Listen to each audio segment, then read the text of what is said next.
Okay, hello friends, this is mz4250 and this is a tutorial stream. So given it's a tutorial stream, I'm going to be using my screencast buttons. As you can see down here, you can see the buttons that I press as I do my 3D work. I also don't have music on because this is a tutorial, so we're supposed to focus on actually learning something. Anyway, so let's go ahead and begin. This is recording also, so if you want to see this later on YouTube, I will load it up, and we'll go from there. Alright, so for today, during my tutorial, I'm going to be making a Warforged Fighter, and I'm using Blender 2.8 to give you guys a rundown of how Blender 2.8 works. So let's go ahead and begin. Now, first things first, I'm actually going to work on the head of the Warforged first and then work on the body second. So it's kind of backwards, but yeah, that'll give you a good idea. So first, you have to understand the controls of Blender 2.8. Now the first things first, the middle mouse button obviously is to zoom in and out. If you push down the middle mouse button, it allows you to pan around whatever model you're working on. So middle mouse button is that. If you want to select something, you just press your left mouse button. If you want to find options for anything, it's the right mouse button. And then now we're just going to go ahead and start working on this guy. And as I work on him, I will explain the buttons and keys and the various shortcuts as I go along.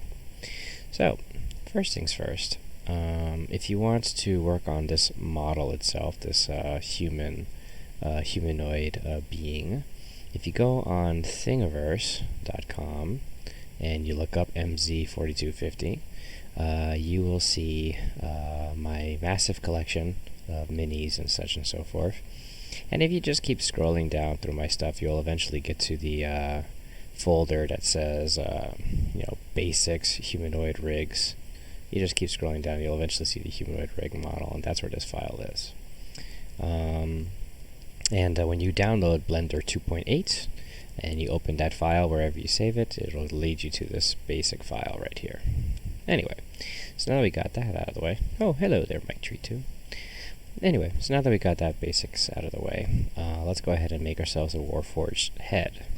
So file, what I'm going to go ahead and do first is I'm going to go and import my organic spear model, which should also be in the inside that Thingiverse page that I just mentioned.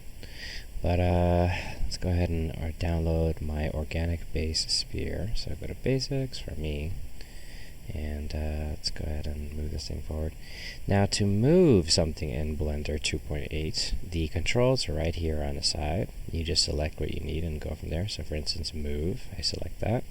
And with the left mouse button, I just bring this thing up, and I can go left and I can go right. To undo whatever you do, you just press Control Z for everything. And if you want to redo what you just did, you press Control Shift Z. So I see that? So Control Z, Control Shift Z, that's how you do and undo things. Now to go back between the object mode and the edit mode, I just press the tab button, see? So at this point, I am going to go ahead and get rid of some of these extra vertices or extra lines that are created when you import a STL. To do that, you go down here, and here's the vertices, which is a single point. Here are the lines, which is obviously 2 points. And this is the faces over here, which selects an entire face. Now we're going to go ahead and select all of the lines. So I'm going to press A, and A selects everything. A, and then clicking outside of anywhere deselects everything. So let's go ahead and press A. I'm going to press Control J, I'm going to press Alt J to get rid of all those extra triangulation. Now that we have all the triangulation taken care of, I'm going to go ahead and start editing this guy. So what we're going to do is first we're going to get the basic shape down of this fella, as you can see by this source image here. I am going to be working on his most basic shape and then go from there. So I'm going to go ahead and select these faces. So with my left mouse button, I'm just going to go over here. First, actually, I'm going to select these two edges. I'm just going to press the S key, and the S key does scaling for me, as you can see. Anyway, so let's go ahead and select these edges, these faces. I'm going to press the E key, E, to extrude, like so.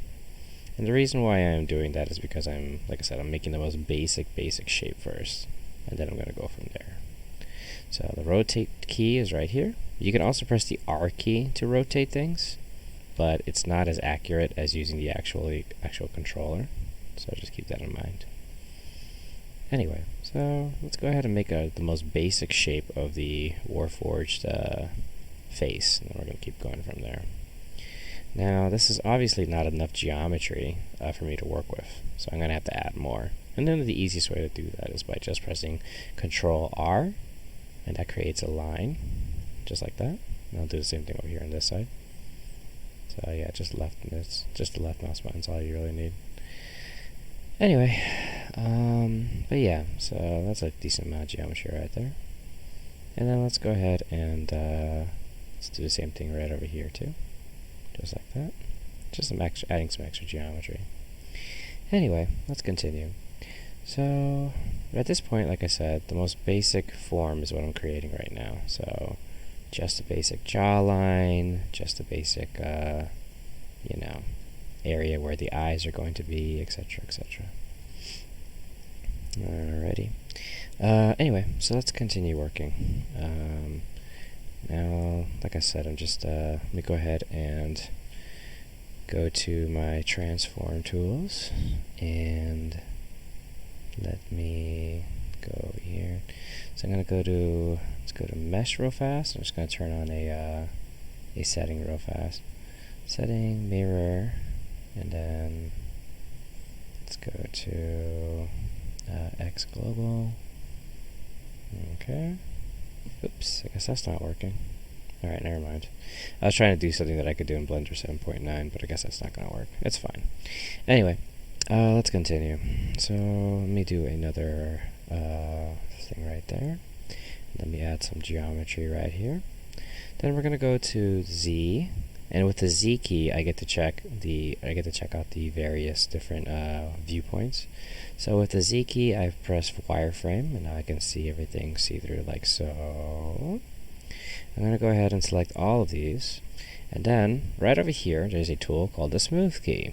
So what I do is I select that, and then with the left mouse button, I just drag the mouse like so until the thing gets nice and smooth. See? So it's pretty neat. So now that I've done that, I actually have the geometry needed to continue working on this guy. So let's go back to solid mode. Let me go ahead and grab... This is the geometry that I'm going to actually use for the eyes, but one thing at a time, of course. Anyway, so I got the basic geometry down now. Now it's time to work on some of the details to make this thing really pop. So first things first, what I'm going to do is I'm going to go to the wireframe mode again. So Z, wireframe. I'm going to go ahead and press the B key, and with the B key and the left mouse button, I can select half of this entire geometry like so. I'm going to go ahead and delete the faces. So all you press is the delete key, and then you press faces, and then you pick faces. Now half of this is deleted, and you might be wondering, well, why did you do that? The reason why is because I'm going to add a modifier, and the modifier that I'm going to add is going to be the mirror modifier. Now the mirror modifier has a variety of options here, like where the axis is based off of. Like let's say put it on the y-axis, the z-axis. You see what's going on there. But what we need for basic modeling is the x-axis. Now what's going to happen here is when I go into edit mode, if I take a vertice or a face and I move it over here, the same thing happens on the other end. And that is how you make the basic geometry you need for eyes and such. So let's go ahead and continue working on this guy. Now I'm going to go ahead and select this geometry right here.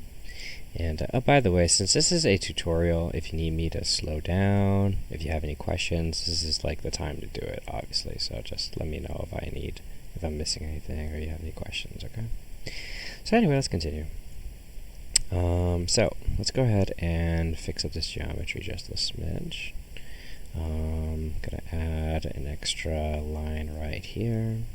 Gonna bring this down like that. Now let's go ahead and start working on this guy's eyes. So I'm going to grab this line right here.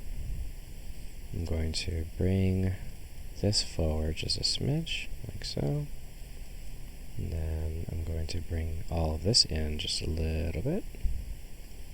Then I'm going to go ahead and let's see here. So now that I got that part done, what I'm going to do is I'm going to go ahead and shrink this down just a little bit like this. Bring it down like so. And let me go ahead and expand that just a little bit like that. Now, let's go ahead and now that I got that basic shape done, I'm going to go ahead and just bring this in forward like this. Oh, hey, thanks there, Bud Kraken. I'm glad you're liking the content. This is not going to be the most exciting of my streams. This is purely educational, so if you're here for the smooth jazz and the chill chatter, that's it's not going to be the normal stream that I do. I know most of the time when I stream, it's just me hanging out, making some 3D art and chatting, but for this one, I'm recording it, and it's going to be for educational purposes. Okay, so now that we got that basic geometry done, good morning there, Rocket Love. Let's go ahead and shrink this down just a little more, shrink this down just a little more, shrink that down just a little more. And now that I have that stuff taken care of, what I'm going to do is I'm going to undo or apply the mirror modifier. Then I'm going to go ahead and select the geometry that I just created, like so. Now bring it down just a little bit, bring it forward just a little bit, and then I'm going to extrude by pressing the letter E. Then I'm going to size it down like so. And this is creating that area where his eyes are basically supposed to be, or where you would basically, like, you know, put the little dots for his eyes. Now that we got that part done, let's go ahead and select all this geometry. To select a line of things, you press one area and then you press Control, and then where it ends up you select the rest. So I'm pressing Control and I'm bringing it up like so. Let me go ahead and get back into lines, select all of these, and let's bring that up right there. Okay, now that I got that part done, let's start working on his mouth. So I always like the funny geometry that the Warforged have going on when it comes to their mouths. So let's go ahead and start working on that real fast. Now, to make this happen, what you have to do is you first need to get the basic geometry down, and then from there you just do a lot of extrusion work. Okay, so let's go ahead and get that done. Now, first things first, let me squeeze this like right there. Let me bring this in just a little bit too. And let me bring all of this forward just a smidge. Oops. There you go. Bring that forward just a little bit. And then I'm going to have to go ahead and re-enter the mirroring mode once again so I can get this right. So let's go ahead and once again go to wireframe. Let's go and get rid of half of this again. Once again, going into mirror. Now let's go ahead and start working on this mouth. So the geometry here needs to be realigned so that way it actually works. So what we're going to do is we're going to do some rehashing of the geometry, because what we want is we want this like basic line right here, right? Now to do that, first let's go ahead and actually make these lines like so. So let's go here and we're going to pick the knife tool, and the knife tool lets you cut across the geometry and make the modifications as needed. So let's go ahead and do that. So we're going to grab this knife tool, we're going to select this point right here, and then we can go ahead and start working on this, and put a line right there, and put a line right over here. Okay. Now that we got that part done, we can go ahead and start working on smoothing out this area right here. Let me select these vertices. Oops, sorry. You have to deselect the knife tool by picking something like the move tool before you move any further. So just keep that in mind. Alright, like so. Okay, and we're just moving these vertices around to make it a little more streamlined. Let's go ahead and move this forward. I'll actually move this one forward. And then bring that in. I'm using the G key to move these things around manually. Okay. Alright, so now that that's done, let me just bring this up over here. Okay, it looks like I have the basic shape I need now for his skull. Let's go ahead and move this geometry up, like this. Okay. And then once I get that part done, then I'm going to go ahead and use my extrusion tool to get the mouth bits done.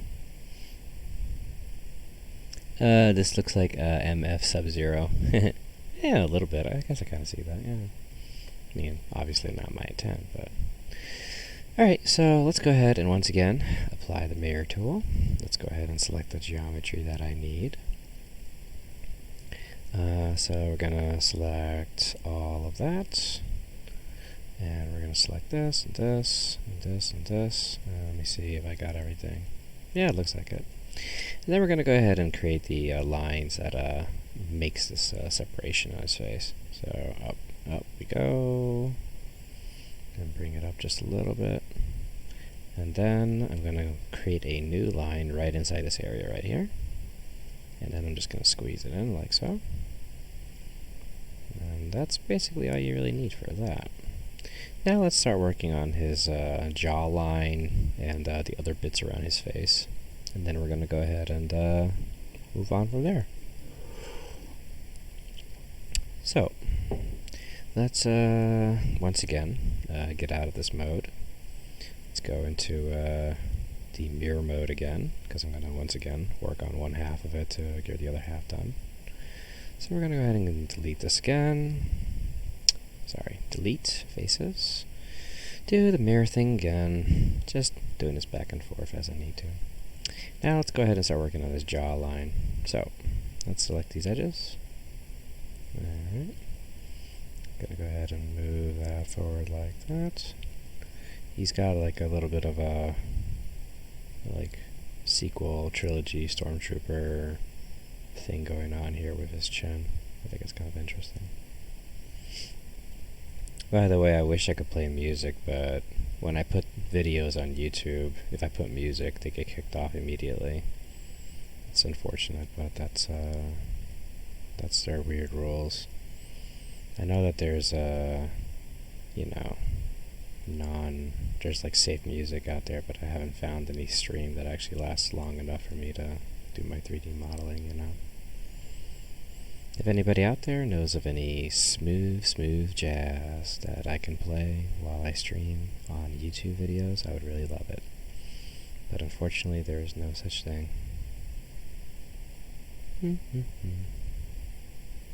Non-royalty music that lasts long enough for my streams. That's what I meant to say.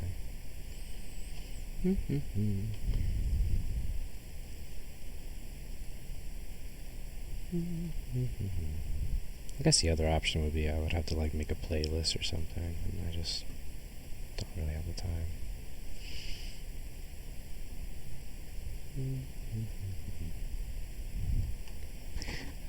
You can also play music on a separate channel and remove it from your upload to YouTube, or replace it with non-royalty music.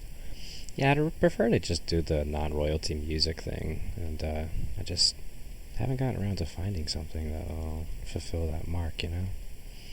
I'm sure it's out there, I just gotta look. But for now, this is fine. Like I said, this is an educational video, so it should be okay. So, Now that I got the basic geometry shaped out, let's go ahead and start refining this thing. So what we're going to do is we are going to, let's see here, okay. So first things first, we need to make a connector, so that way when I connect this to the body, it actually has like a neck that can be functional. So we're going to go down here, and we're going to go ahead and move this geometry around, so that way it actually has the geometry needed to connect to the body. And that's not going to be too hard to pull off. As you can see, it's actually, for the most part there, this area right here would be like the neck. Let me move this entire thing forward just a little bit, because this head and the body is getting in the way right now. There we go, that's better. So let's go ahead and move this forward like here. And move this forward like that. And let me space that out.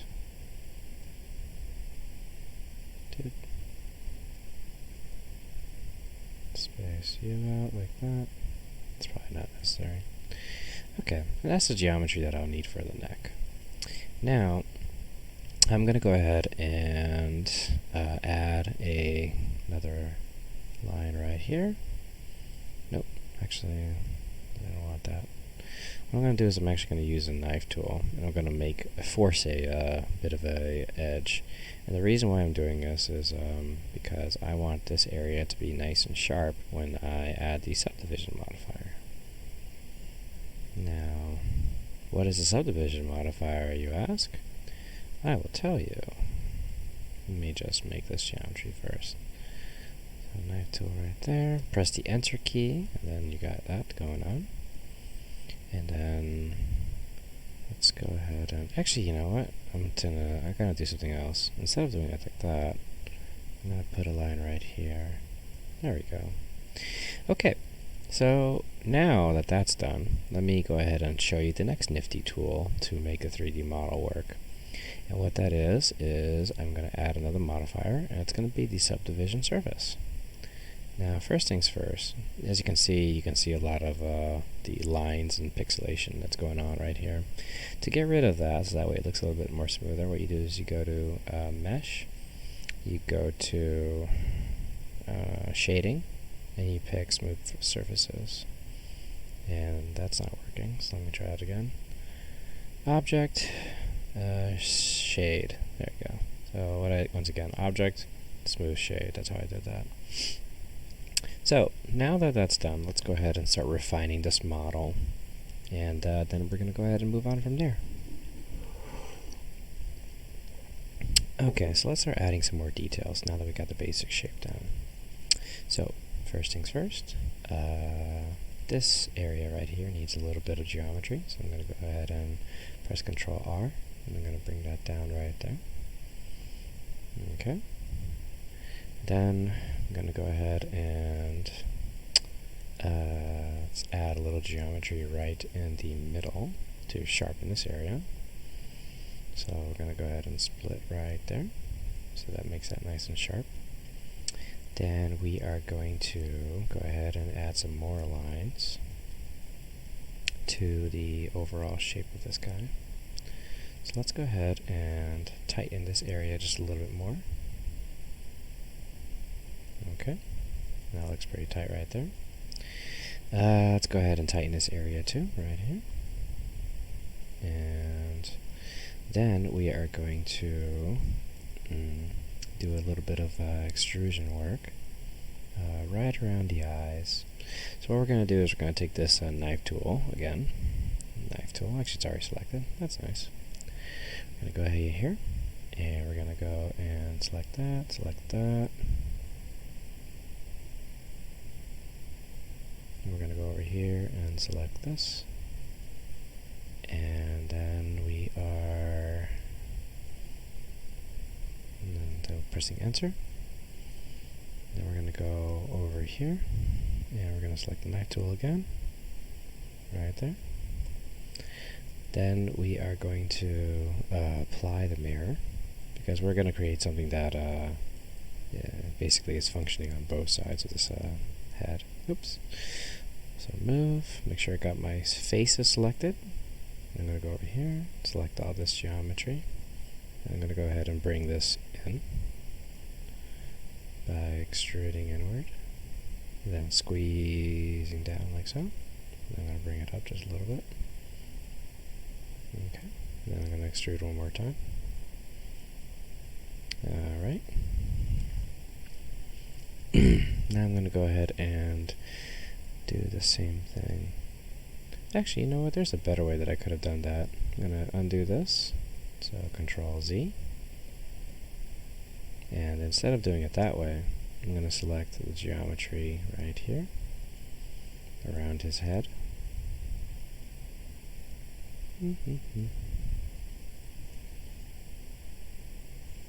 And what I'm going to do is I'm basically creating these extra lines that are around his skull.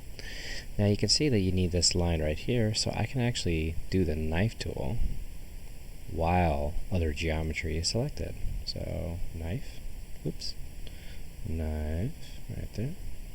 So you can actually continue to make cuts such as needed. So it's kind of a nifty little tool. And right there, and that little edge right there. And then I can continue selecting the faces as I need. See? So it's a neat little tool right there. Okay, so let me select this. It looks like this separation actually continues around his head, so we're just going to be adding more geometry to his whole top of his head, which is fine. Might have to shrink this head down a little bit in the middle, like squeeze it down. We'll get to that in a little bit. Alright, now let's go ahead and extrude. Size it up, extrude again. Okay, that's better. Nice.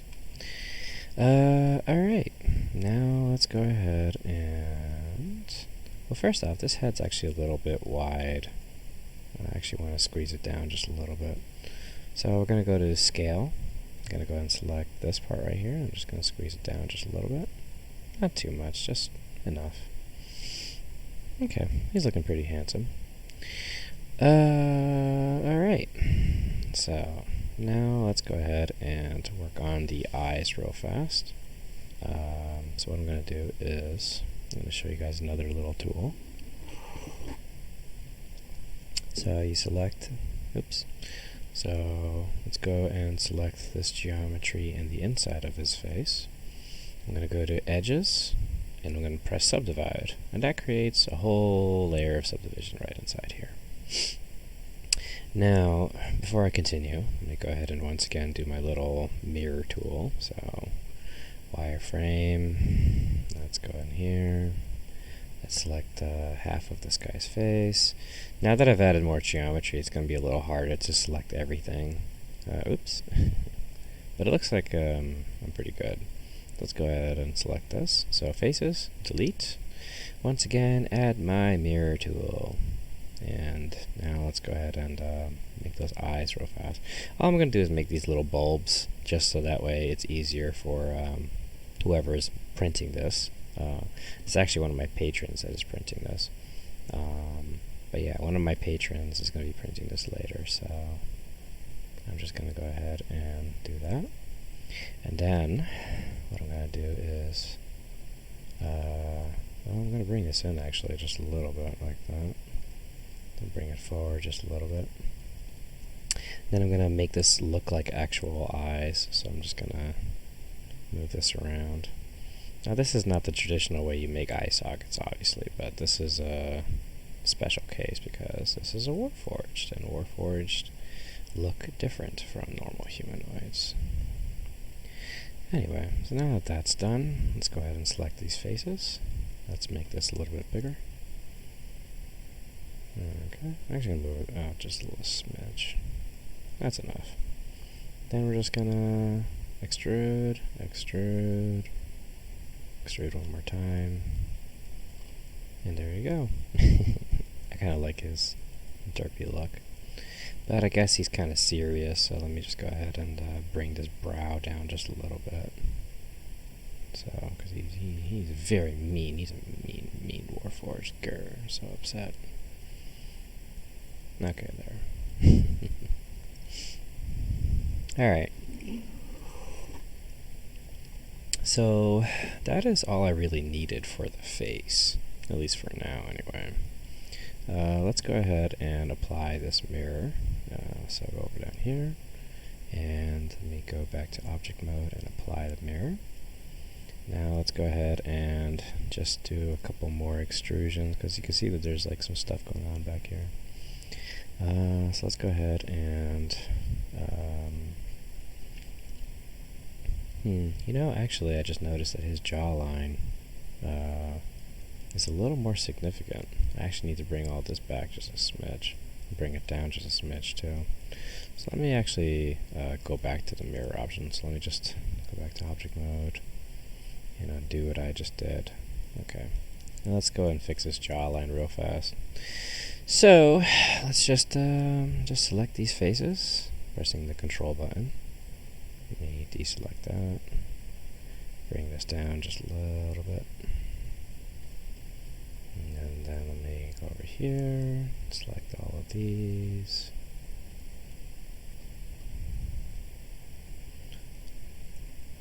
Okay.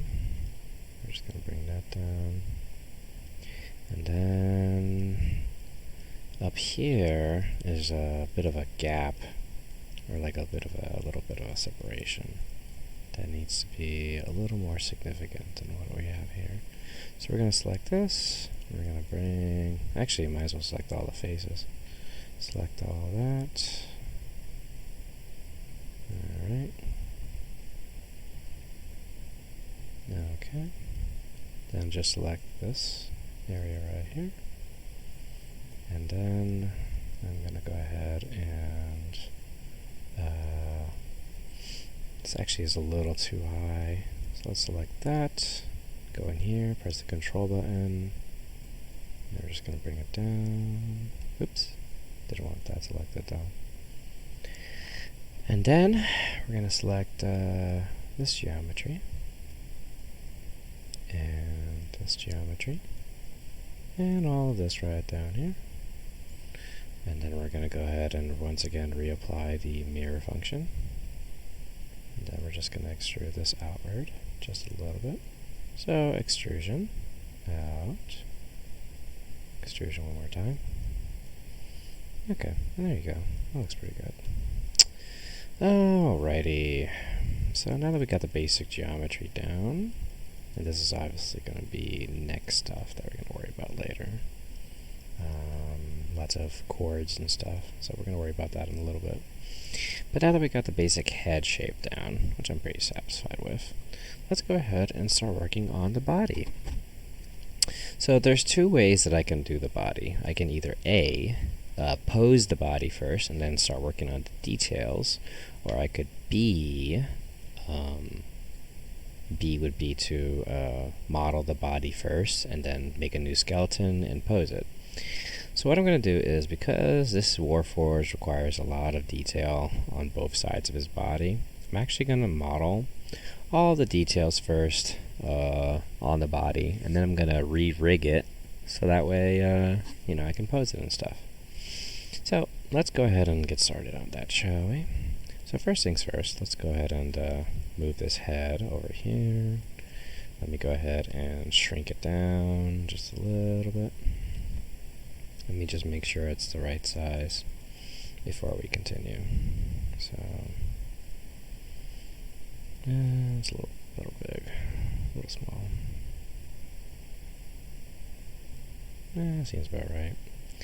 Okay, let's get rid of that. Now let's go ahead and work on this body. So let's go ahead and first get rid of the skeleton. Normally the skeleton would be used and I would pose it and then model, but in this case it's a special situation, so we're going to work on something different. Anyways, so what we're going to do is I'm going to go into object mode, and I'm actually just going to delete the entire skeleton because we're not using it right now. Oh, well, I do actually want it to be posed. So let's go to select the body. We're going to press we're going to apply the armature that's already, the armature is the skeleton that controls the body. It's already connected to this skeleton. So what we're going to do is we're just going to go ahead and press the apply, and then we're going to press Control P, so that way the object keeps its transformation, because I just basically locked the skeleton onto it. Now that that's done, I can get rid of the skeleton. Oh, hello there. I'm going to get rid of it. I'm going to get rid of this controller thing too. And now that that's done, let's go ahead and start modifying this guy's body, and then we'll reapply the skeleton when I need it. So, unfortunately, I'm going to have to make a brand new skeleton when I want to, pose this guy. The reason why I need to make a new skeleton is because, unfortunately, reapplying that skeleton particularly to this model again just kind of warps things and makes things worse. I don't know why. I'm not an expert rigger, so I unfortunately don't have an answer as to why that happens. Alright, so let's get rid of this head first, because obviously we don't need it anymore. So let's get rid of that. Now let's go ahead and solid. Let's go ahead and get rid of this body, or half of the body anyway, because we're going to be working on, just the various details on both sides. So let's go ahead and get rid of half of the body. Yup. Make sure I got everything. Oh, looks like I didn't get everything. Okay, and that should be half. Cool. Delete faces. Oh, actually I didn't get everything. Oops, doodle. Thought I did. Alright, delete faces. Let's add this modifier, this mirror modifier. Now, you'll notice that there's some things that are not perfectly aligned on this model, and that's my own fault for basically having not the most perfectly symmetrical model. So what we're going to do is I'm going to go ahead and move some of these things around, like so, just so that way it lines up a little better. Just a smidge, right? And you'll see what I do next. So move that around right there, look for any other areas that are obviously messed up. It doesn't look like there's a lot. And then what we're going to do is in the mirror function, there's a merge limit key right here. And when you take your left mouse button and you just drag along this way, it increases the merge limit to the point where you can see that there's almost no separation now right in the middle. So that'll save you a little bit of time instead of having to like manually connect things together.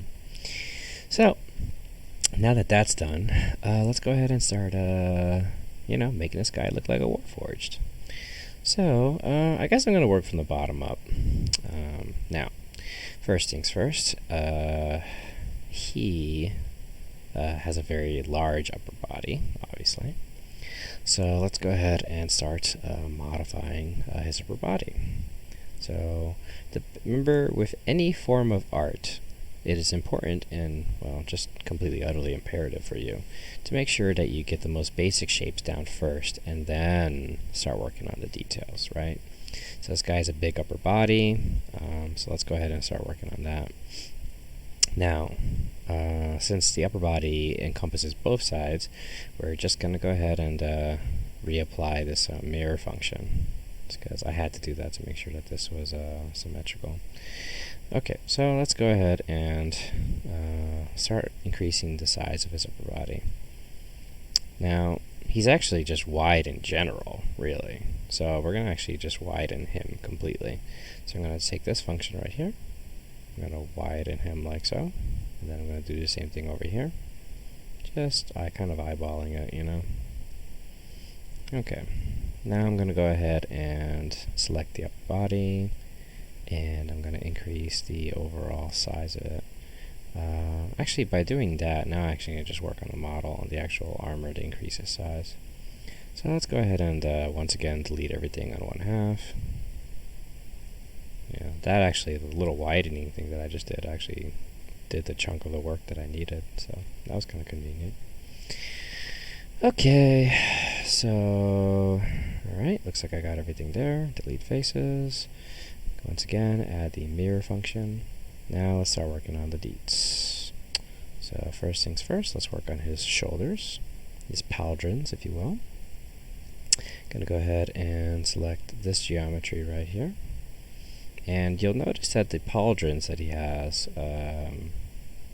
they looks like they just like mirror, or they kind of work right off of the actual geometry of his body. It's like just by adding a little extra, so it's not too much work. So let's go ahead and extrude outward again, and then extrude one more time. So actually it was extrude, shape, and then extrude again. Now we're going to make sure we add the subdivision surface, that way I can see what it actually is going to look like when it's done. And honestly, I don't really like that size. I actually want it to be a little bit bigger than that. So we're going to size this out a little bit more, and a little more than that. Let's get crazy with these pauldrons. And size it up a little bit more. That looks pretty good right there. I like that size right there. That's nice. Okay. Now let's start working on his chest piece. His chest piece looks like it's like already very much a traditional shaped chest, although there's a little bit of a dip line right down here. So we're going to go ahead and grab this edge right here. I'm going to bring this down like so. And then we're just going to extrude outward. And as you can see, there are a variety of little details on the body that you can see, such as little rivets and joints and screws and stuff. We're going to add that later when we start sculpting. Oh, I have a question. Do you plan to archive this? What is this? Sorry, I got to move my screen a little bit. Do you plan to archive this video?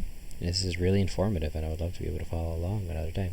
Yes, this is actually being recorded, Kings Valley Forge, and it will be uploaded on YouTube. So yes, you can definitely see this later, okay? Anyway, let's get back to it. So, let's go ahead and extrude this chest piece out. I'm going to actually move it just a little bit to the right. Then we're going to go ahead and size it up. And we're going to extrude one more time. And then we're going to go ahead and extrude one more time, but this time we're going to shrink it inward. And then you'll notice that this is, if I were to move this thing in the way it is now, it's just based off of the geometry and the overall layout of the area around the world view. So what I'm going to do is I'm going to go down here, I'm going to click from global to normal, and now you can see that the geometry is being redirected based off of the directions that the geometry is facing, rather than the world itself. So, now that that's done, it's actually quite normal for people to just work in normal mode for a lot of things. So now that that's done, go ahead and select this, extrude one more time. Now you got that cool little divot that's going on in there. I'm actually going to go in here one more time, press Control R, and I'm going to just add a little bit of thing right there. Okay, so that's done. We probably should add the same level of detail to the pauldrons too. So what I'm going to do is I'm just going to grab this geometry right here. Okay, and then I'm going to extrude, and then bring it in, extrude downward, and then I'm going to select this geometry just like I did with the other base, and I'm just going to extrude upward like so. Okay, now that that's done, let's go ahead and start working on his arms. So this looks like there's a plate of armor right on top of his bicep, and then everything's all techno mumbo jumbo underneath. So what we're going to do is we're going to go ahead and first off we're going to beef him up just a little bit. So let me select this, and we're going to just beef up his area under his arms like so. Might as well get the legs done while I'm there, so I'm just beef up his legs a little bit. Okay. I'm pressing the Alt button, by the way, to select all of the lines in the general area. So just keep that in mind. Pressing the Alt button. Alt.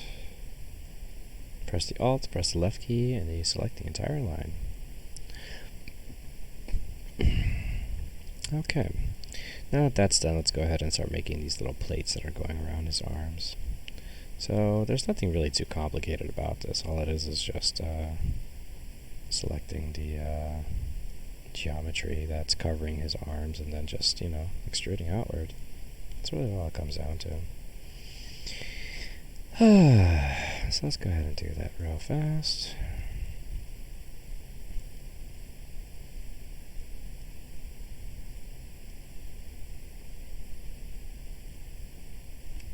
Okay. And then that's done, let's go ahead and add a little bit of geometry to his forearms. Make it kind of look like it's like what do you call it? It looks like bracers almost, right? So what we're gonna do is we're just gonna select. Let's go ahead and select the geometry right here, and I'm actually going to go ahead and cut across the line right here with the knife tool. Select that, go right over here and select. We got a bit of a problem, minor problem, but a bit of a problem nonetheless. I can't really do this cutting with this geometry in the way, and I don't want to move things around just yet, so I'm just going to go backtrack just a little bit. Okay. So let's go ahead and do that again. So knife tool right here, right there, and then knife tool right over here and there. Then I'm going to add a line right over here, and then I'm going to go ahead and do that extrusion work that I was just working on. So let's go ahead and do that again. Add this like plate of armor that's like covering his bicep. It's kind of interesting.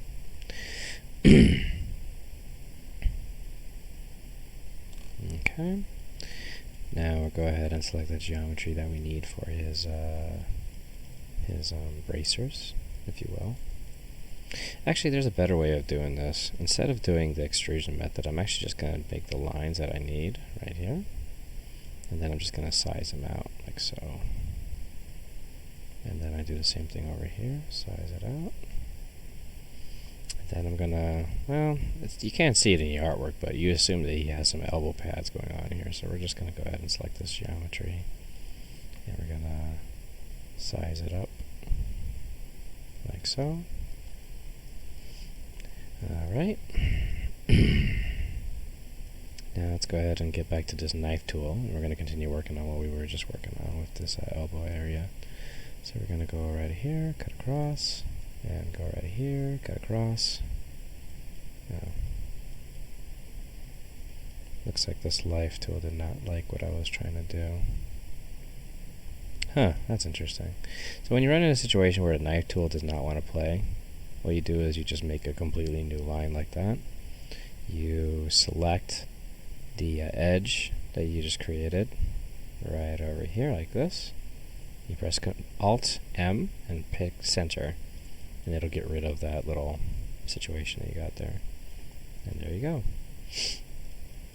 I'm actually going to get rid of this edge right here. Nah. Actually, maybe I'll just get rid of these edges right here.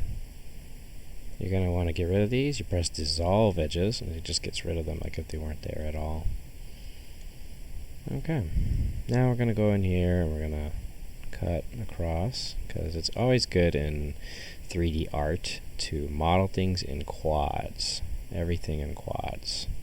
It just makes life easier for you. I know I just made a pentagon right over here, but that's not important. Okay. So now that I got that done, that looks a little better. Alright.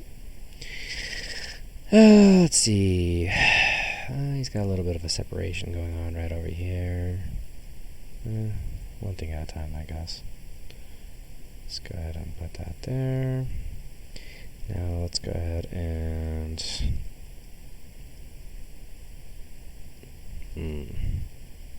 let's go ahead and move some of this geometry around. Looks like it's got a little bit warped by the skeleton. Not by a lot, but by a decent amount. So we're going to add a little bit of geometry right here. We're going to size it out. I'm going to size out this part too.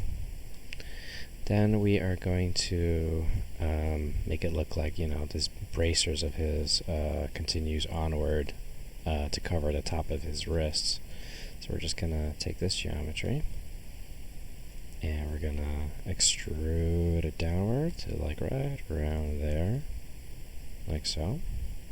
And then we're going to go ahead and add some more geometry right here to sharpen this area just a smidge. Okay, and you got yourself a decent looking bracer type armor.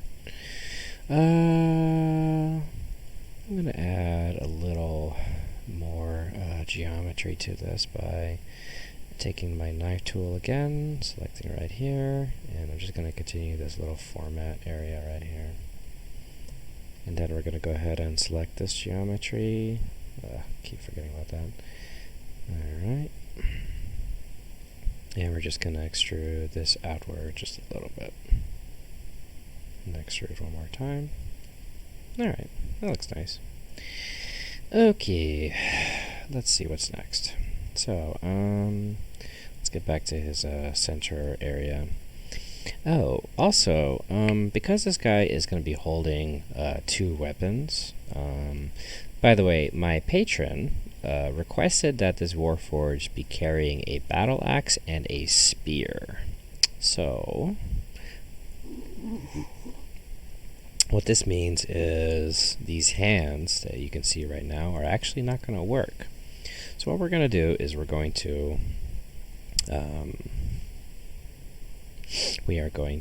get rid of these hands completely, and we're just going to install some completely new hands that basically show that he's holding something. Now I could do the hard thing, and I could just move the geometry around on the hands to make it look like it's holding something, but that actually will take a while to pull off. And in the world of 3D art, if you can cut corners, you should always cut corners, because the final product is what matters, not how you made it. I know that doesn't work on most things in life, but when it comes to 3D art, that's kind of the difference. So we selected all this geometry. What I'm going to do is I'm going to import my hand holding something STL. That's also going to be on Thingiverse. Oh, I got a question here. Yeah, I know. I got the keystroke tracker finally. It took forever to find the right way to do it, but it's finally working, so I'm pretty happy about that. So, this is going to be left hand, import.stl. Alright, so I got a hand model that's already, looks like it's, already holding something, right? So let's go to object, let's go to, let's see here, object, select, and then let's go to set origin towards the center mass right there. Okay, now that it's selected in the middle, let's go ahead and move this hand down here. Let's go ahead and make sure that this hand is the right size.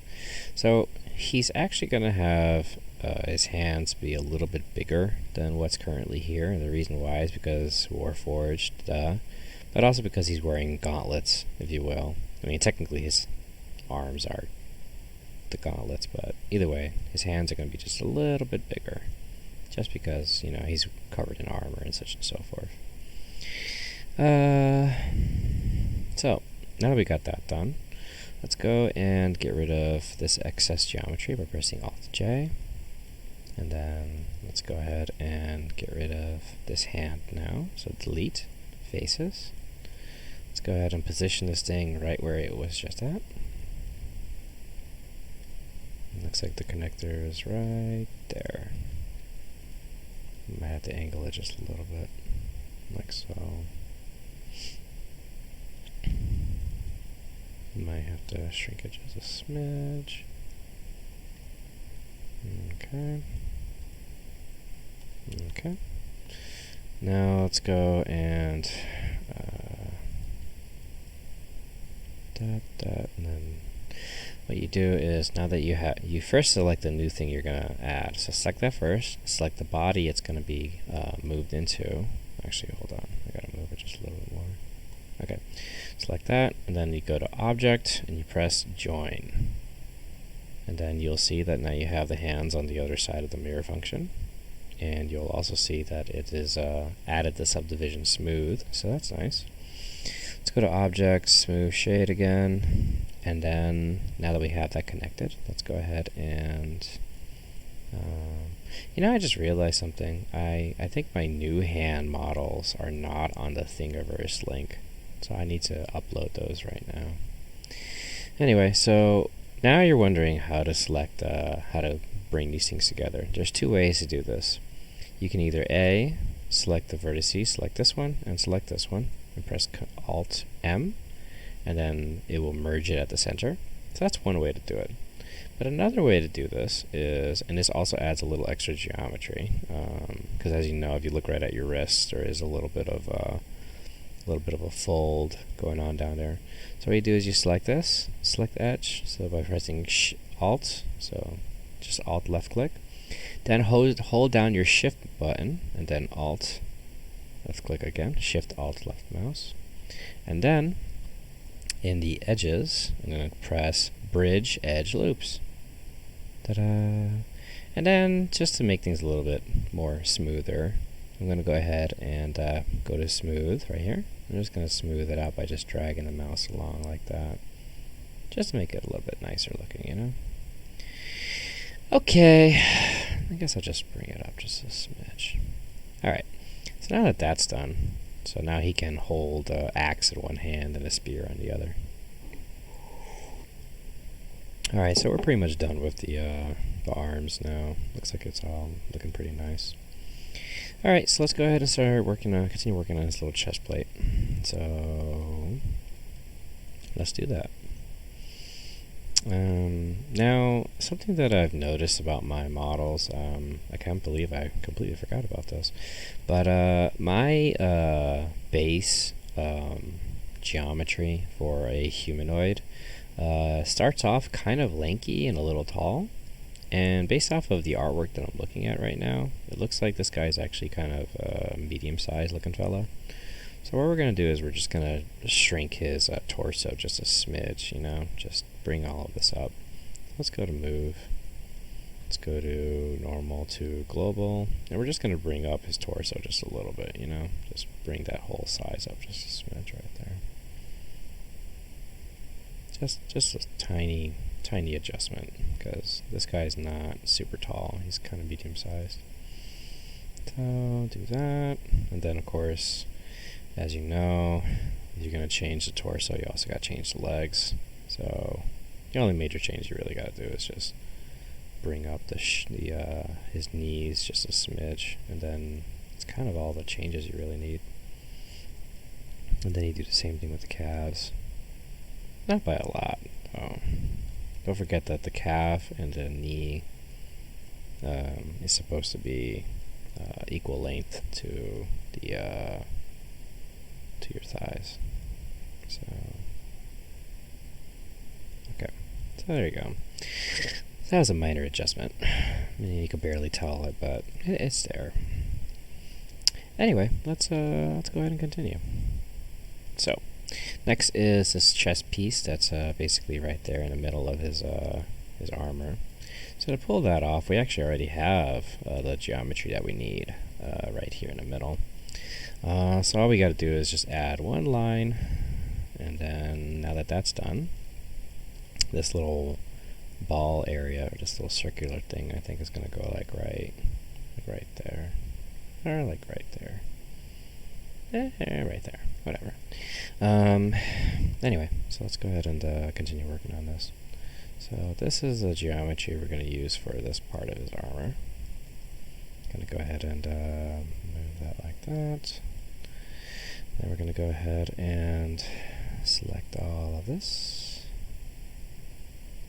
Okay. Then we're going to extrude out, size it up, extrude it out again. And then, now that that's part done, it actually needs to squeeze it down just a little bit more. But it should be okay. Anyway, so let's go ahead and extrude now inward. I'm going to shrink it down just a little bit. And you'll notice that it's not the perfect separation like it was up top.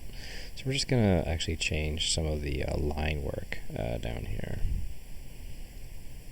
Now, I don't know if you've noticed, but my computer is starting to lag, and the reason why is because this is a lot of memory work when you work with subdivision surfaces. So sometimes it's okay to just shut off the subdivision and then just come back to it later just to see what you need to change. So we're just going to shut this off for now so I can have a better understanding of what I'm looking at. And we'll come back to it later. When you do this for long enough, you kind of just know what things are going to look like when you turn your subdivision on. So you will eventually understand. Alright, so let's go ahead and select this again, and just like before, I'm going to extrude out. And then we're going to add a little line right in here. Okay. Then he does have a back plate, and it doesn't look like it's going to be a very defined thing. It's just a plate that just covers his back armor. So we're going to do two things. Is we're going to add a little bit of geometry right here, and then just like on the side to show like a side plate. And then we're going to add geometry to his back and make a back plate. So I'm just going to do that. Okay, just like that. And then that actually should be it for now, because we'll add more detail to it later. And then let's go ahead and make a back plate real fast. Nothing too fancy, just a, just a obvious separation of the armor from the rest of the body, just like that. Okay, upper body's looking pretty nice. Let's go ahead and make this little central thing, this little weird, I don't know what you call it, little, I don't know. I have no idea what to call that. Sorry, like I have no idea what that is. Little shield, baby shield, I don't know. Baby shield, do do do do do do, baby shield, do do do. Oh my god, no, I'm not singing that song. I'm sorry. Anyway, okay, so now that we have this base geometry, that's all that we really needed actually. Then I'm going to do a little bit of a circular extrusion in the middle. So here's the thing, this is all related to the middle of the model. So what we're going to do is we're just going to come back to this area when I'm ready to, start piecing this back together. So we'll come back to the belt and all this other center stuff in a little bit. So let's start working on these legs real fast. So legs are really interesting. So it looks like he's got some side armor on the side of his thigh right here. So what we're going to do is we are going to first make sure that the geometry is exactly what I want. And what I want is I want a little bit of geometry right here in the middle, like so. I'm going to go ahead and bring this up like that. I'm going to bring this out like that, angle it just a smidge this way, like so. And then, now that I got that done, let's go ahead and start making this side plate action happen. So, let's go ahead and select this. I'm going to go ahead in here and select this. Let me just check my stream real fast. Okay, I'm still recording, and okay, good. Just making sure things are still running smoothly. Alright, so now that we got that geometry down, let's go ahead and start fixing the rest of this geometry. Because what we're going to do is we're going to be extruding this outward. So you got to make sure that the base mesh is good to go first and foremost. So when you got the base mesh down, everything else just kind of fits into place. But yeah, he's looking pretty good. I think this is good. Alright, let's go ahead and start working on this plate, side plate, whatever this is. So we're going to go ahead and select this. And, I gotta say, this is actually a pretty good, just armored being, I could probably use this like for a knight or something later. Anyway, so let's go ahead and extrude out. So we're going to extrude out like this. Going to extrude out one more time, and then like that. Then to get these lines down for his armor, first we need to once again continue working on this lineage, if you will. So we're going to go over here like that. Make sure that that's nice and streamlined. And we're going to go ahead and select that, and we're going to do the same thing again, like so. Now, what we're going to do is we are going to go in here. We're going to add another line right inside here. And this, we are going to go to edges, and we're going to subdivide it. And the reason why we're subdividing it is because I'm going to add some extra geometry to the side of his legs. And I don't want it to go into the rest of the body. So you'll see I just made this whole new line, right? You'll see it doesn't go everywhere else. So that saves me some unnecessary headaches.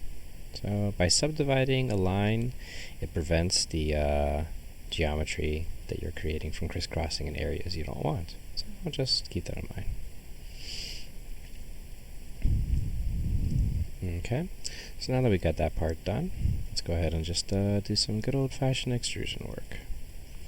So select that. And we're gonna extrude outward. Same thing, just select that, extrude outward, like that, extrude outward. And you just do that again and again and again until you have it all done. And then, if you want, you can turn on subdivision just to see how it's looking. And it should be fine. Let's go here and let me just add subdivision just to see how we're looking so far. And yeah, it looks like, you know, just regular side plate armor. It's looking pretty good. Not too shabby. Okay. So let's go ahead and make this knee ball, or whatever you want to call it. I don't even know how to describe that. Knee joint, whatever. Let's go ahead and make that happen. Oh, let me get rid of this subdivision. Alright, so let's size that out. And then let's go ahead and make this ball, if you will.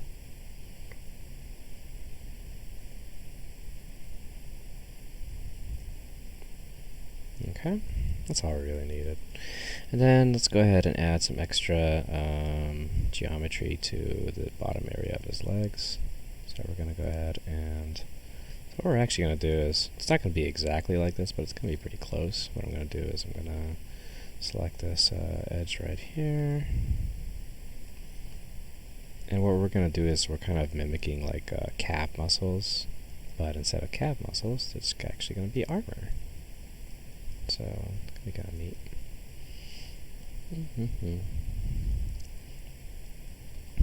Alright. Select this, and then extrude outward, like that, and then do the same thing over here. Extrude outward, like that. This is actually kind of pointed out a little too far.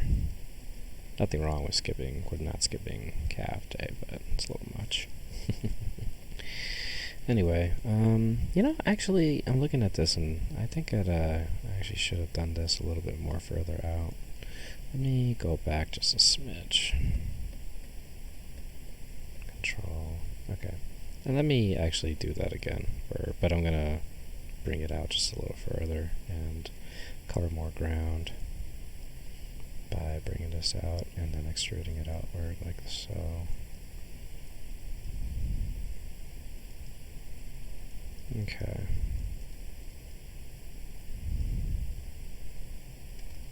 Now let me do that again. So select all that, extrude outward, and then do the same thing over here. Alright, that looks a little better. Cool. Alrighty, so down here he has, looks like the plate extends over his foot area. I also noticed that he has 2 toes. It's kind of interesting. I like it.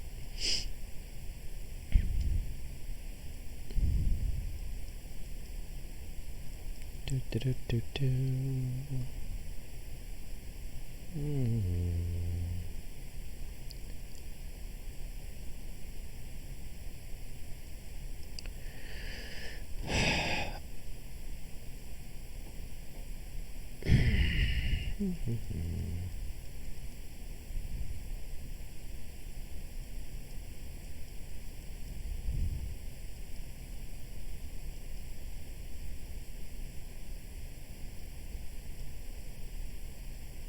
Okay, now that that's done, let's go add this extra geometry right here.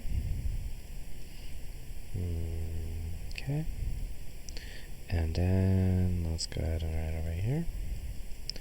Let's add this geometry first by moving this up here. Add this line right here. Extrude that out like that. Do it one more time. Okay, now we got that part done. Now let's work on these toes. He's got two little toes. They're kind of cute. Yeah, I'm looking. His legs are kind of thin. Mine's are kind of beefy. But hey, well, nothing wrong with not skipping leg there, right? Alright, anyway, let's go ahead and make some toes, shall we?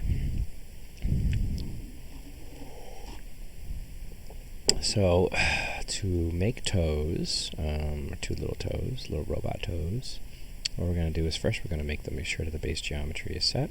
So let's go ahead and fix this up just a smidge right here. And then, I wonder if there's a way to move this over here. That'd be kind of nice. Oh, here we go. Dock left, dock right.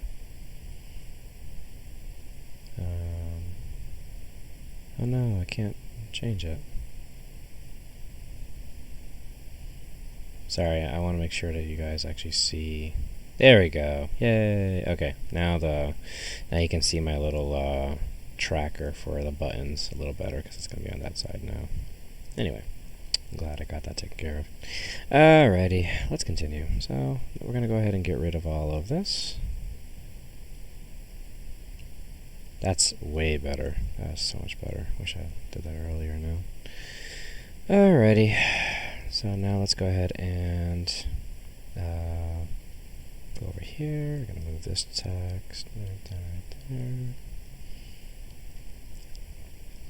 And now that that's done, let's select all of this, and we're going to press Control F. Oh, sorry. Alt F. And now that that's done, we can go ahead and start working on this individual geometry to make the toes. So let's select this geometry right here, and looks like it's going to be basically a two divots, kind of like a thumb almost, or two knuckles, I guess if you will. So we're going to squeeze this down right here and bring this up right there.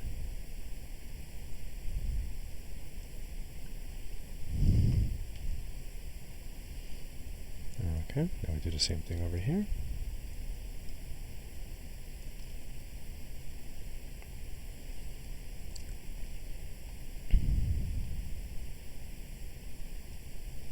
Okay, not bad. Okay, now that that's done, it doesn't look exact, but it looks pretty close. Okay, now that that's done, let's select this geometry. We're just going to make some toes. Alright.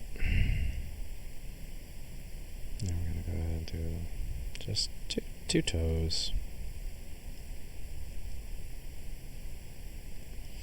So, while I am making this tutorial for Blender 2.8, to be honest with you, there are still some bugs, unfortunately, in Blender 2.8 that need to be worked out by the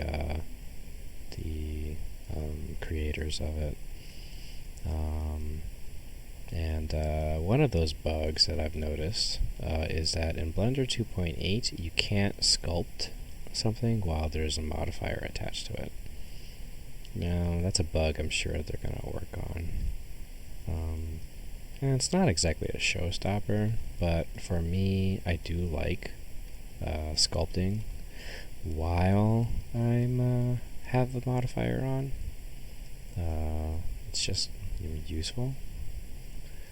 So I'm actually kind of just working more with Blender 2.79 these days until that bug is fixed. However, I still felt that it was necessary to make at least a tutorial in case folks just want to work on this new version and not deal with that. So it just felt like the right thing to do. Anyway, selecting scale like so. And we'll just bring it down and make it nice and even. Let's go ahead and bring this down just a little bit more like that. And looks like we got ourselves a nice toe. Okay, that looks pretty good. So I'm going to do something that's obviously not exactly like in the artwork, but it will make it easier for 3D printing purposes. What I'm going to do is I'm actually going to make his feet just a little bit bigger than how it is in the artwork. And that's just so that way it's just, you know, a little bit easier to print when the time comes. Just a smidge. It just makes it connect to the armor a little bit better, or to the medium creature marker just a little bit better. Anyway.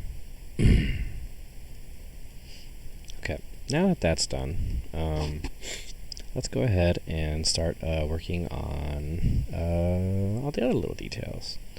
So, let's see. I noticed that he has a bit of a, like, two little straps, I guess, if you will. So let's go ahead and do that real fast. Just add the geometry right here, like so.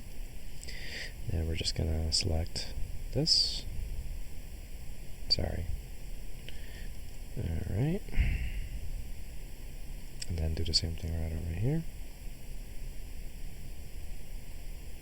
Okay. Cool. Alright, now we can start working on the middle bits, and then we're going to get into all the other details. So, but yeah, he's looking pretty good so far. How long has this been going? 1 hour, 20 minutes. That's not bad. We're like well beyond halfway. We're like, not to say 75% done. We're looking pretty good. Alright, so let's go ahead and apply the mirror, and then we're going to start working on the middle area, if you will. So we're going to go here to mirror, we're going to apply it, and then we're going to go and start working on the middle bits. So, first he's got this cool little shield area in the middle. I'm going to actually turn on subdivision again just to see how I'm looking so far. Not bad, not bad. Oh, I do have to add some more lines to this area right here. Kind of wish I did that when I was doing this and thing, but it's fine. I'll just do this right now.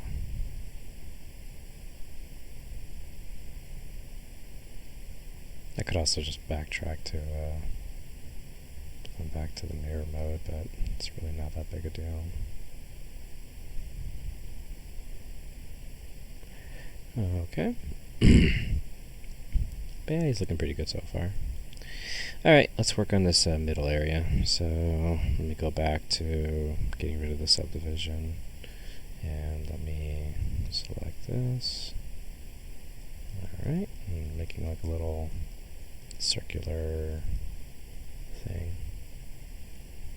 Gonna have to make it a little bit taller. And then that, and like that. Alright, that looks pretty good. Now let's go ahead and work on his belt. I guess if you want to call it that. It's not really a belt, it's more like a, I don't even know what to call it. It's like a weird, just middle area. So let's go ahead and squeeze this down and make it a little more even, like so. And move this over here. Okay. And then let's go ahead and actually let's bring it up just a little bit more, like right there. Okay. Squeeze it down just a little more. add a second line right here. And then we're gonna go ahead and scale that down like that. Alright. Now, I guess I gotta just bring it up just a little bit more.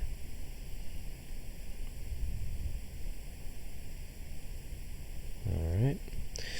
And then let's go ahead and add some butt armor, if you will. Alright. We're just adding some extra geometry here. It's nothing really fancy or technical, it's just there. Alright. Butt plates are important. It's true. It's a diaper. It's a diaper. A metal diaper. Alright, let's add his belt, if you will. Like there. Looks like he's got a little, like a buckle or something. It's kind of funny. Anyway, let's go ahead and add that geometry real fast. Like so.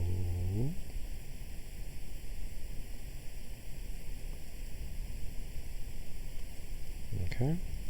And then he's got obviously like a little, he's got some groin protection.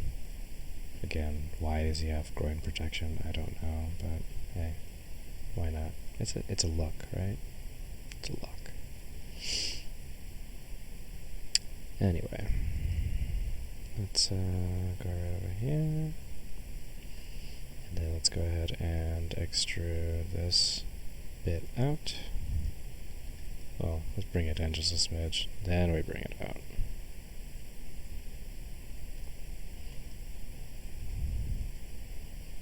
But yes, butt plates are important. Never deny the importance of the butt plate. Alright, and let's go ahead and scale this down and bring it down and forward just a little bit.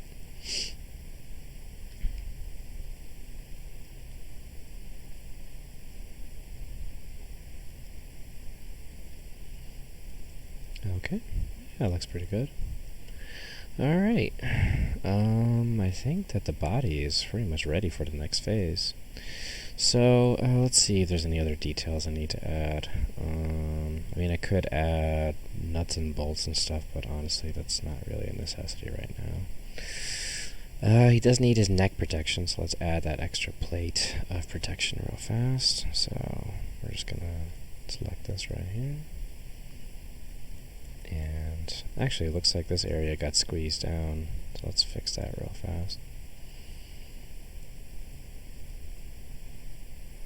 Okay, let's bring that out. Deselect that.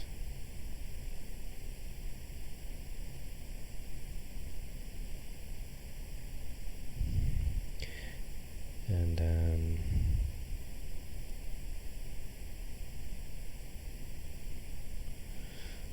okay. Alright, that's a little better.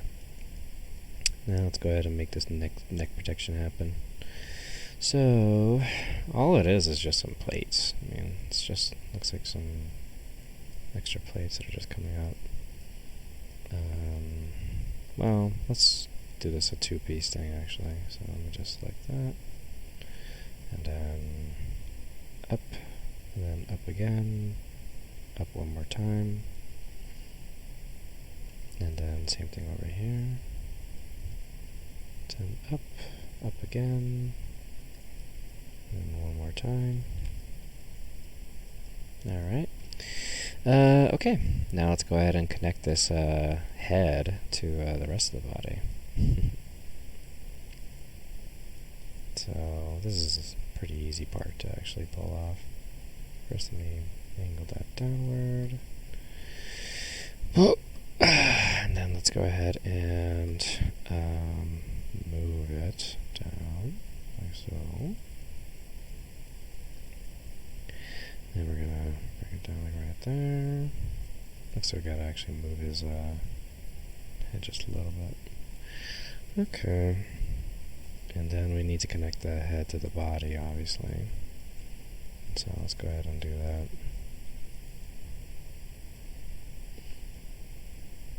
So, to pull that off, first we gotta make sure that it's at just the right angle.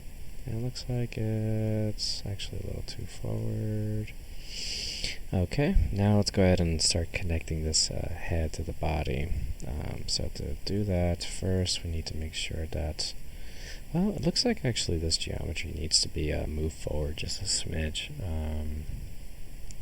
Let's go ahead and do that real fast. Also, his upper body looks like it needs to be sized up just a smidge too.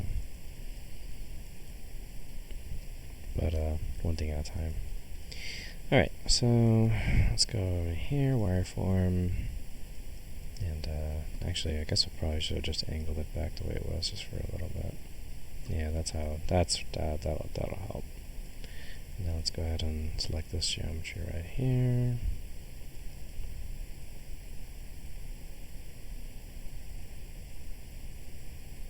Solid mode. Make sure I got it selected. Okay. Now we got something we can work with. Alright, let's select this neck geometry, if you will. Like that. I'm gonna go ahead and widen it.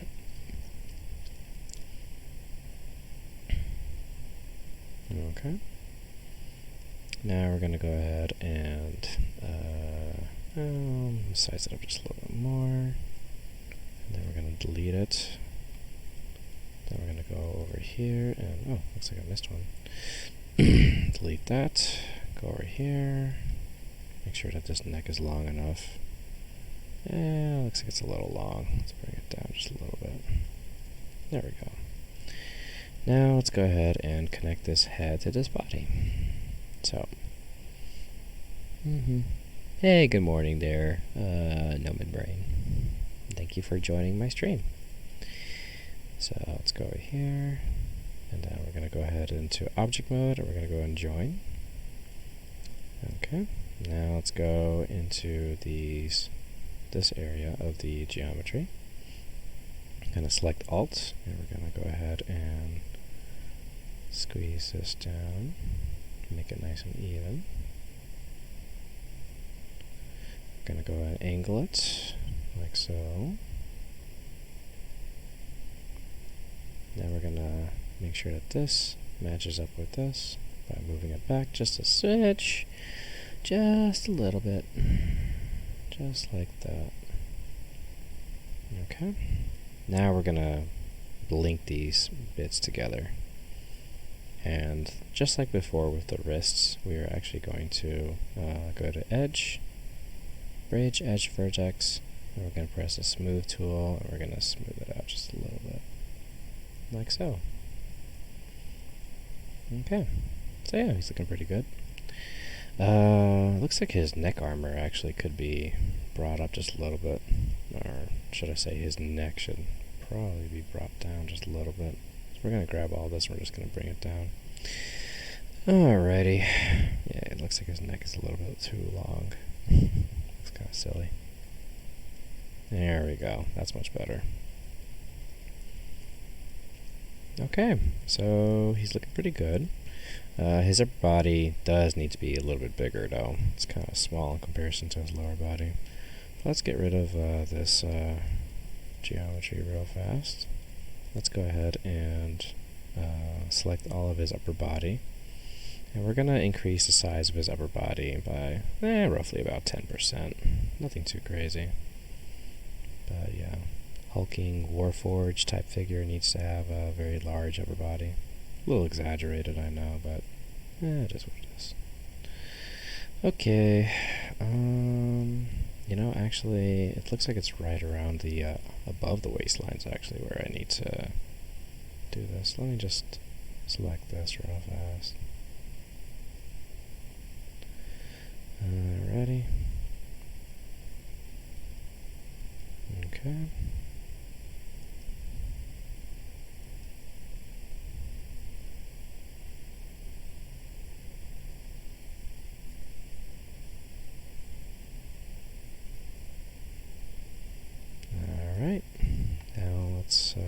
sure that I got everything selected. Okay, now let's go ahead and just increase the size of his upper body by just about 10% or so. That's there we go. That's better. Much better. Okay, so, yeah, the Warforged, he's looking pretty good. So, now let's go ahead and add some more details to the body, and then we're going to start getting into posing him and such.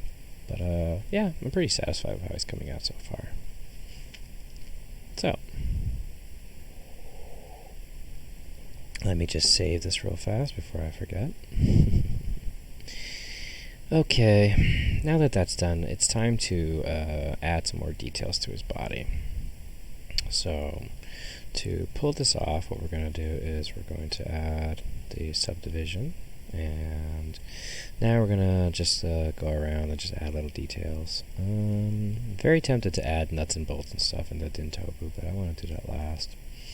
Let's see here. Well, I guess I should probably add a little bit of, just a little more detail right here in this area. So let me just go right across here and sharpen that up.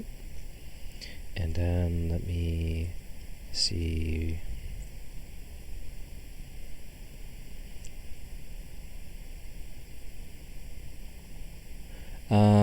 Yeah, I can do that. I can rig it and then add more details later. That's not a problem.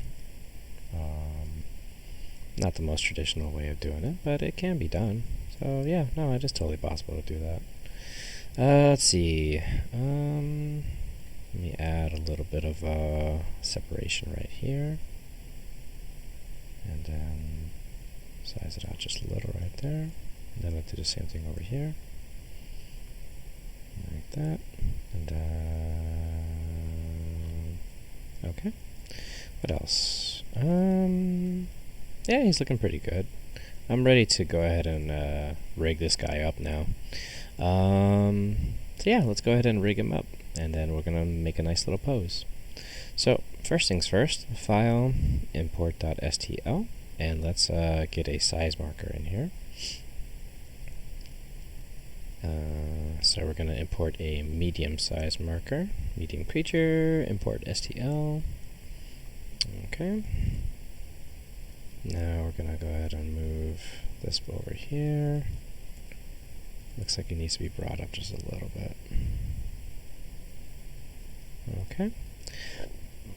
Now let's go ahead and make a skeleton for this guy, and then we're going to pose him.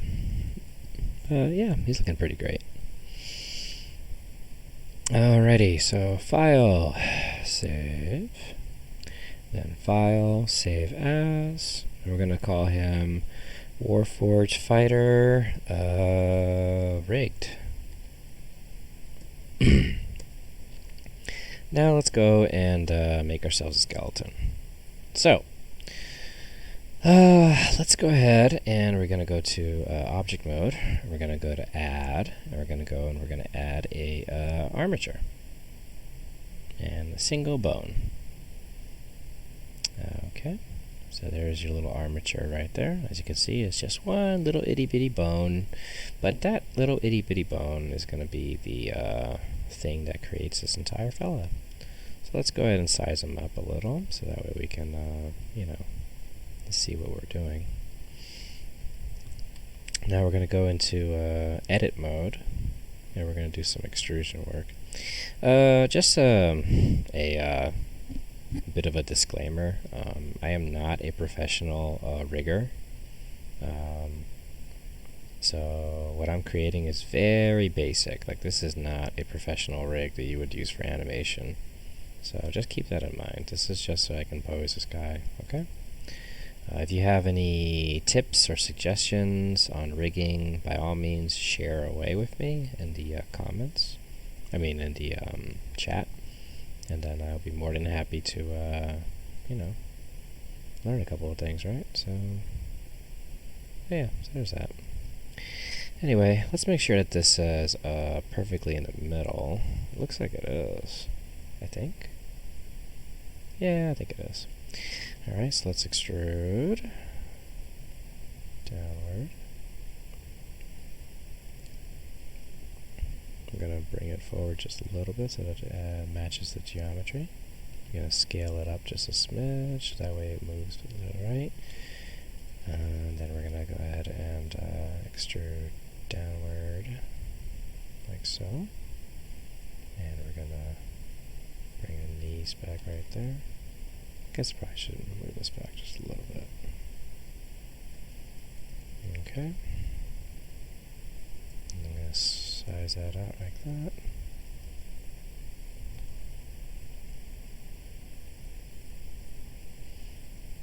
Okay. And bring this in just a little bit right there.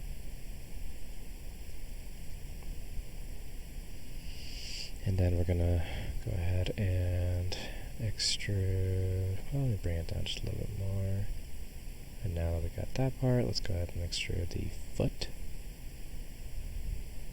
Like that. And then we're just going to bring it out like that. And I could make like individual bones for each toe, but it's not really a necessity right now. You just need the basic geometry for the feet. And yeah, it looks pretty good. Although actually I really should probably bring this down just a little bit more. So let me bring it down to like right there. Yeah, there you go. And bring this out.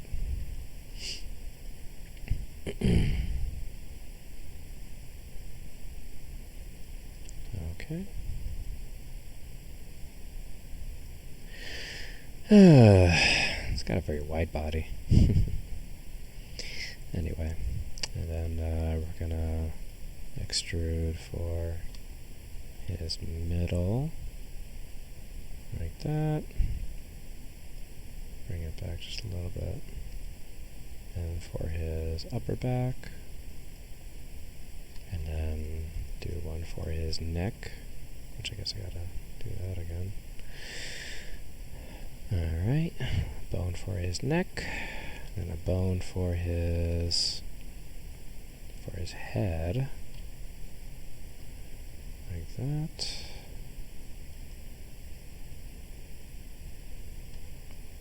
And then we're just going to make one for his shoulders.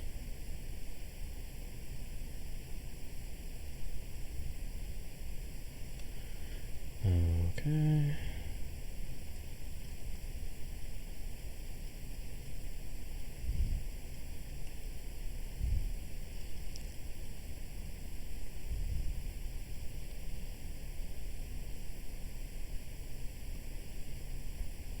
I probably should bring down the part where its neck is based out of. Just like that. Right there. Okay. Let's see. Okay, that looks pretty good so far. Now let's go ahead and extrude downward, like so. Make sure that it's lined up with his elbows, just right. Okay, bring it in just a little. And then we're going to go ahead and extrude downward towards his wrists.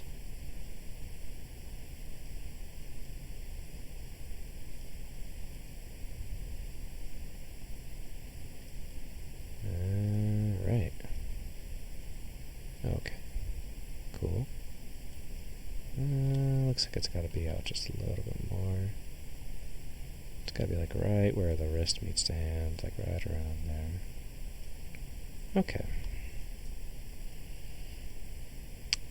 Okay, and then last but not least, bone for his hands. So we're just going to bring that straight down like that. It's got to be like right in the middle where the hands, like right there. Okay, and bring it forward. Okay. Alright. Now that that's done, looks like we got everything that we need for the most basic posing. Okay, so now that that's done, now I'm going to select this body right here. I'm going to get rid of the subdivision just to make life a little easier. Anyway, so you select let's go to object mode. You select the skeleton. You select the body. No, sorry. You select the body, you select the skeleton, and then you press Control P, and then you press with automatic weights. Let me save first, just in case. Alright, now Control P, save with automatic weights, and that was fast. Alright, let's see if this works. So select this, go into pose mode, and let's see if this works. It should work, but let's see what happens. Let's see here. Okay, cool. Looks like we got ourselves a functional skeleton. Okay, all right, great. All right, so now that that's done, well, he needs his weapons now, obviously. So let's go ahead and add some weapons real fast, and then we're going to move on from there. So the guy said, so my patron said, oh, and by the way, if anybody doesn't know, I guess at this point we probably should do a little bit of a plug. So, hi everybody. My name is mz4250, and I have a Patreon. If you go to the Patreon that's in the chat, and if you go right here, you'll see that I have a Patreon where you can submit requests for brand new models. I also offer my patrons access to my Google Drive that has all of my files, all 1,600 of my files in one convenient spot. The Patreon is obviously not a requirement for me to make my artwork happen. I would still make it anyway, but it's just nice to have. So, there you go. Alright, there's my plug. It's just one of those things I feel I need to do every once in a while, right? Alright, anyway, where were we? Okay, so now that he's rigged, let's go ahead and pose him real fast, and then we'll put the weapons in. So, to pose this guy, let's see, if he has an axe, a battle axe in one hand and a spear on the other, gosh, I don't know. I guess he should probably be in kind of like a fighting stance, and like he has the spear in one hand, and looks like, you know, it's just ready to fight with the other. Yeah, okay, I know what I'm going to do. Alright, so let's go ahead and get into wireframe mode, and let's pose this guy. So what we're going to do is, I'm going to say that his hips are going to be, I'm going to pose it like that, where one leg is going to be forward, and one leg is going to be, you know, not. Gonna angle this like that, angle it like that, and gonna angle this like this, and then we're gonna angle this outward like so, outward like so, like that. Alright, and I know this is not the most prettiest way to rig something.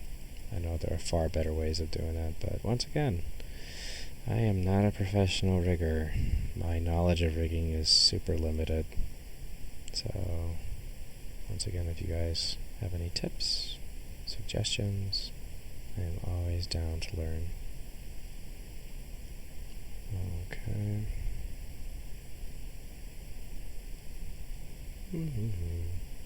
So yeah.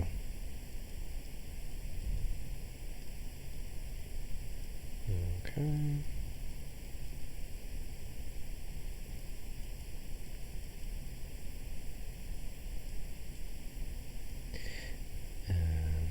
Bring this up just a little bit. Nope.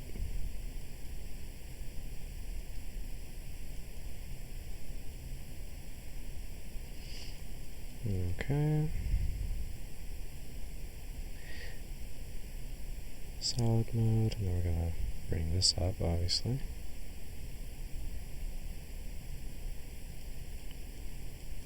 Okay.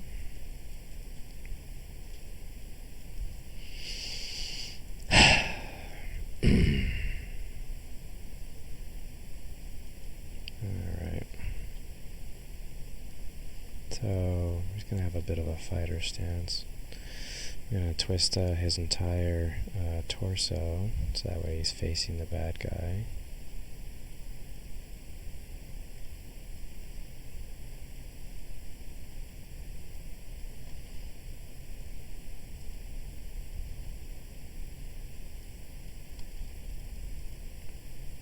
And then this arm is going to be up, and it's going to be with the axe facing forward.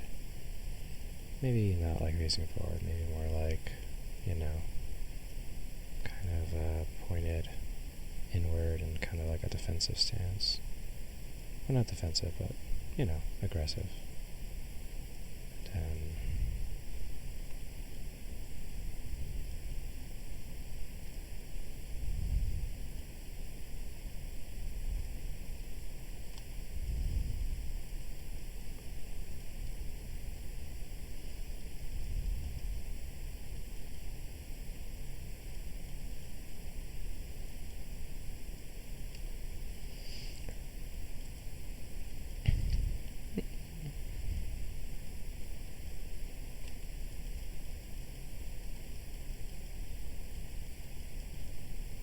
And then this arm is going to be like that.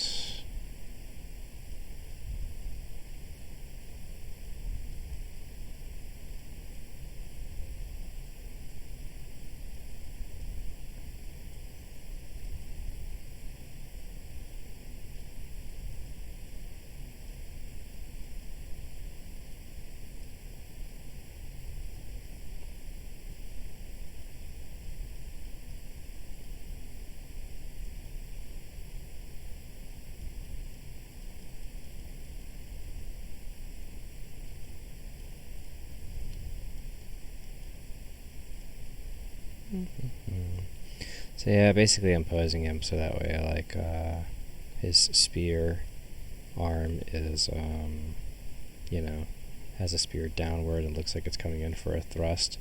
And then this axe is going to be up, sort of like he's kind of parrying, you know? So that's what I envision. Alright, so there you go. And okay, let me just bring this up just a little bit more, then bring this in just a little bit more. Okay, and then yeah, let me bring this out just a little bit, and bring that up just a little bit, just a little bit. Okay, now that we got that part done, now we need some axes, obviously, and a spear. Okay, so let's go ahead and get ourselves an axe now. Let's see. I made so many axes. I can't think of any right now, though, to be honest. So let's go ahead and just make a new axe real fast. Axes are pretty easy to make.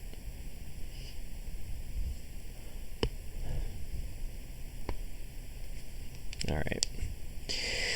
So let's go here, file. Let me just go ahead and save this as, let's see, Warforged Fighter, axe, and spear posed. Now that we got that saved, let's go ahead and make some weapons real fast. So he said he wanted a battle axe and a spear. Okay, so let's go ahead and do that. So first things first, wait a minute. I am so dumb. I know exactly where to get a freaking axe and a spear. So guys, I'm just gonna basically go back to pretty much almost any of my previous models and just grab an axe, and that's basically it. So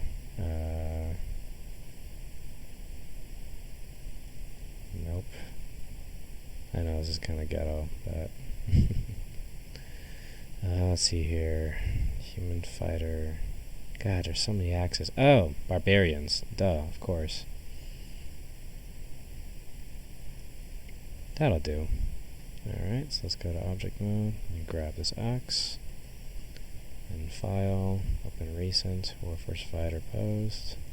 Alright. Let's paste. Great. Hold on a second. Open file, open recent, barbarian axe. Let's do this again. Object mode. Select that. Copied. File, open recent. Alright. And then paste. Thank you. Now let's just turn this into a battle axe real fast. Okay. Too easy. So let's just turn this great axe into a battle axe. All it is just you basically get rid of this part of the axe, and then we just get rid of that. And then we just delete it, delete faces, and then all we do is just, close off this loop. And extrude, and you got yourself a battle axe. Ta-da! And then of course we'll just add a couple more details. It's a little solid looking right now, right? So let's go over here and let's just bring this whole thing right over here to this area. Add a little bit of a subdivision right there. And then we'll do the same thing over here. Just bring this right in here. Add a little bit of division right there. Make it look like it's one big metal shard. And then you got yourself a battle axe. Yeah, pretty basic. Okay, so let's go ahead and pose this axe so that way it matches the body. So this one axe is going to go right here. It's going to look like he's parrying with it. You know? It's actually a little big. I might want to bring it down just a little bit, like right there. Okay.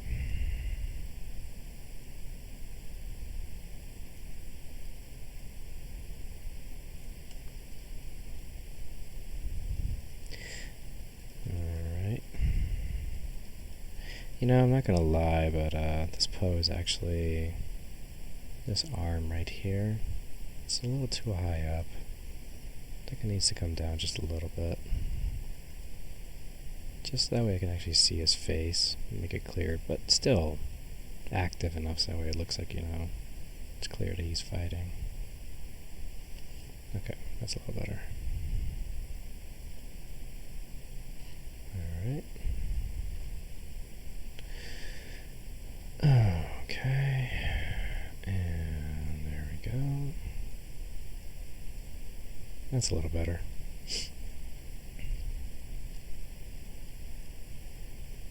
Let me bring this up just a little, like right there.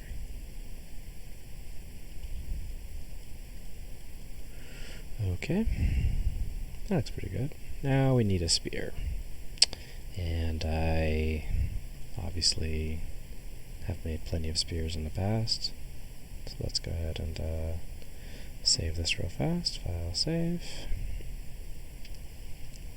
And let me go and grab a spear. And I know just where to grab a spear. That would be in Human Cavaliers. And then, I guess, Human Cavalier, right there. There should be a spear in there. Yep, there it is. Just grab this. And then file, open recent.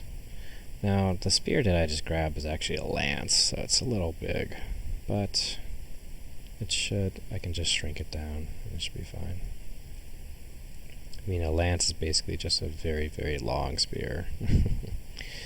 So, we'll just gotta scale it back down just a little bit. Like right there.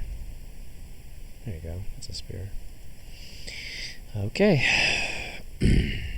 Now let's go over here and put him right in there. Now this is not going to be a very easy print for FDM wise. So what I'm going to do is when I upload this, I'm going to make sure that my patron has access to the file, and he can just remove the spear and insert it into the hands if he wants. So there's that.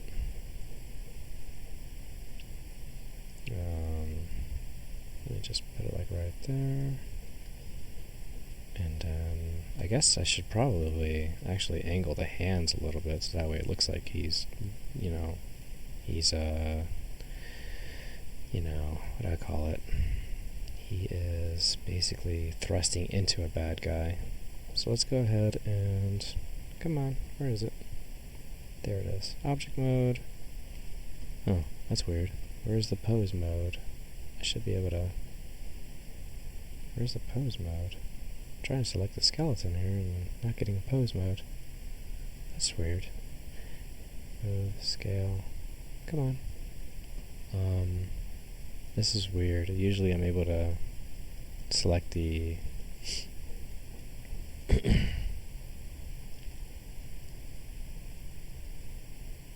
oh, I see what I did wrong. Let me just save this real fast. Alright, and let me press A. Come on. It won't let me select anything.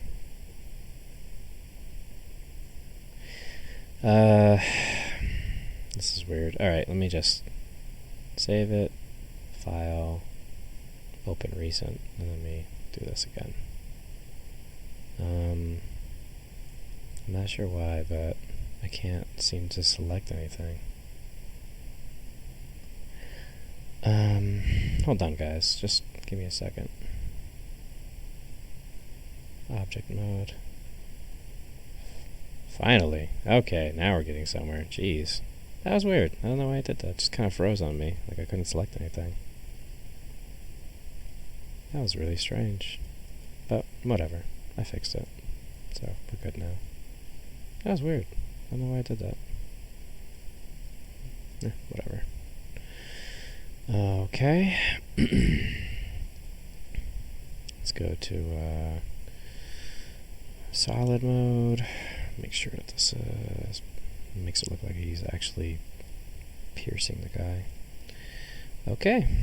He looks pretty good.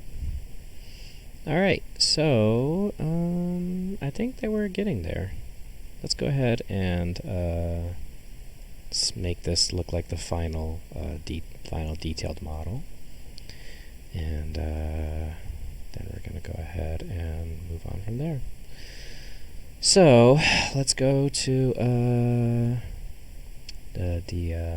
let's add another modifier. I'm going to add a subdivision modifier like so. And he's looking very handsome. Now let's go ahead and fix this spear real fast. I'm just going to make this look a little bit more wider. So scale, like that. Bring it in right there. Okay. Just want to add that extra little bit of detail. Okay. Alright, he's looking pretty good.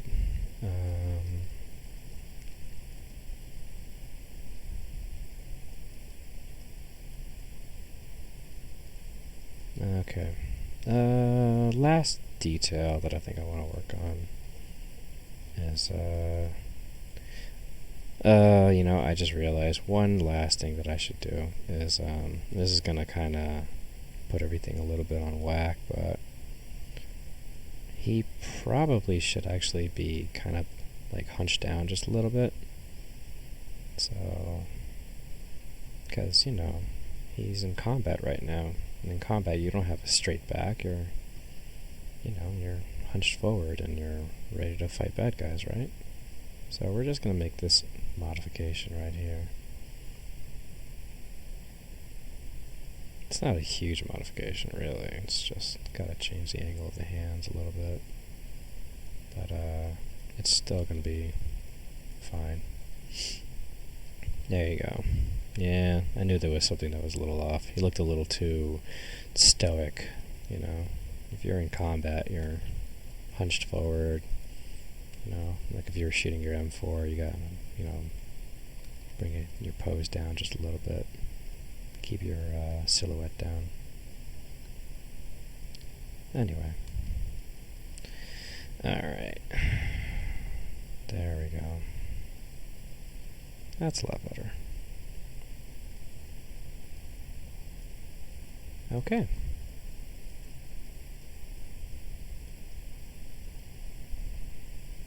Alright, he's looking pretty good. That's much better. Yep, that little adjustment made it so much better. I'm really happy I did that. Okay. I guess the last thing that I should work on is I need to bring his legs up a little more. So let's go ahead and do that real fast. Just when you think you're done, right? But no, we were never done. Okay.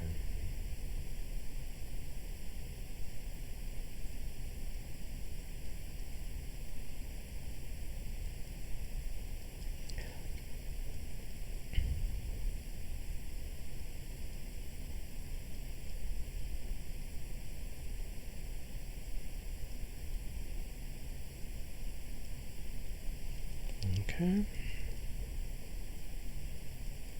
Now let's bring this up, because it's got to line up with the feet. I'm just going to bring it forward. Okay, let's bring it down just a little more. This foot actually needs to come down just a little bit. Okay. Alright. Alright, I'm being a little anal now.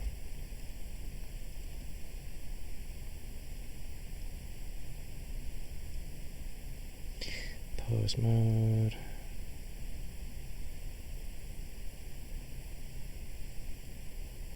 Alright, now we're good.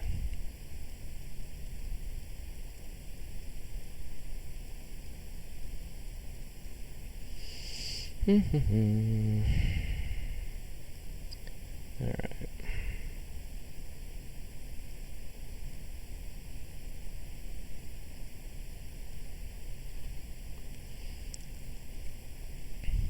Alright, he's looking pretty cool. Okay, so that's that. I would say that this model would be ready to go. So what we're going to do is I'm going to add some final details to him, sculpting wise. So now we're going to get to the real fun part of 3D modeling, and that's the Dintopu sculpting. This is probably like my favorite part. So we're going to go and we're going to first save this. So File, Save As, and then we're going to go and save this as Warforged Fighter Spear, sculpted. Well, first things first, I did save it, right? Hold on, let me just save this file, save. Now File, Save As, and now we're gonna, okay. So, sculpting, sculpted. Alright, so now we're gonna get into probably the most dynamic part of this entire stream. So first what we're going to do is we're going to apply the armature. We're going to go ahead and press Control-P to keep it solid and, to keep it solid. And then we don't really need the skeleton anymore, so we're going to go ahead and just select the skeleton itself. And we're just going to delete it.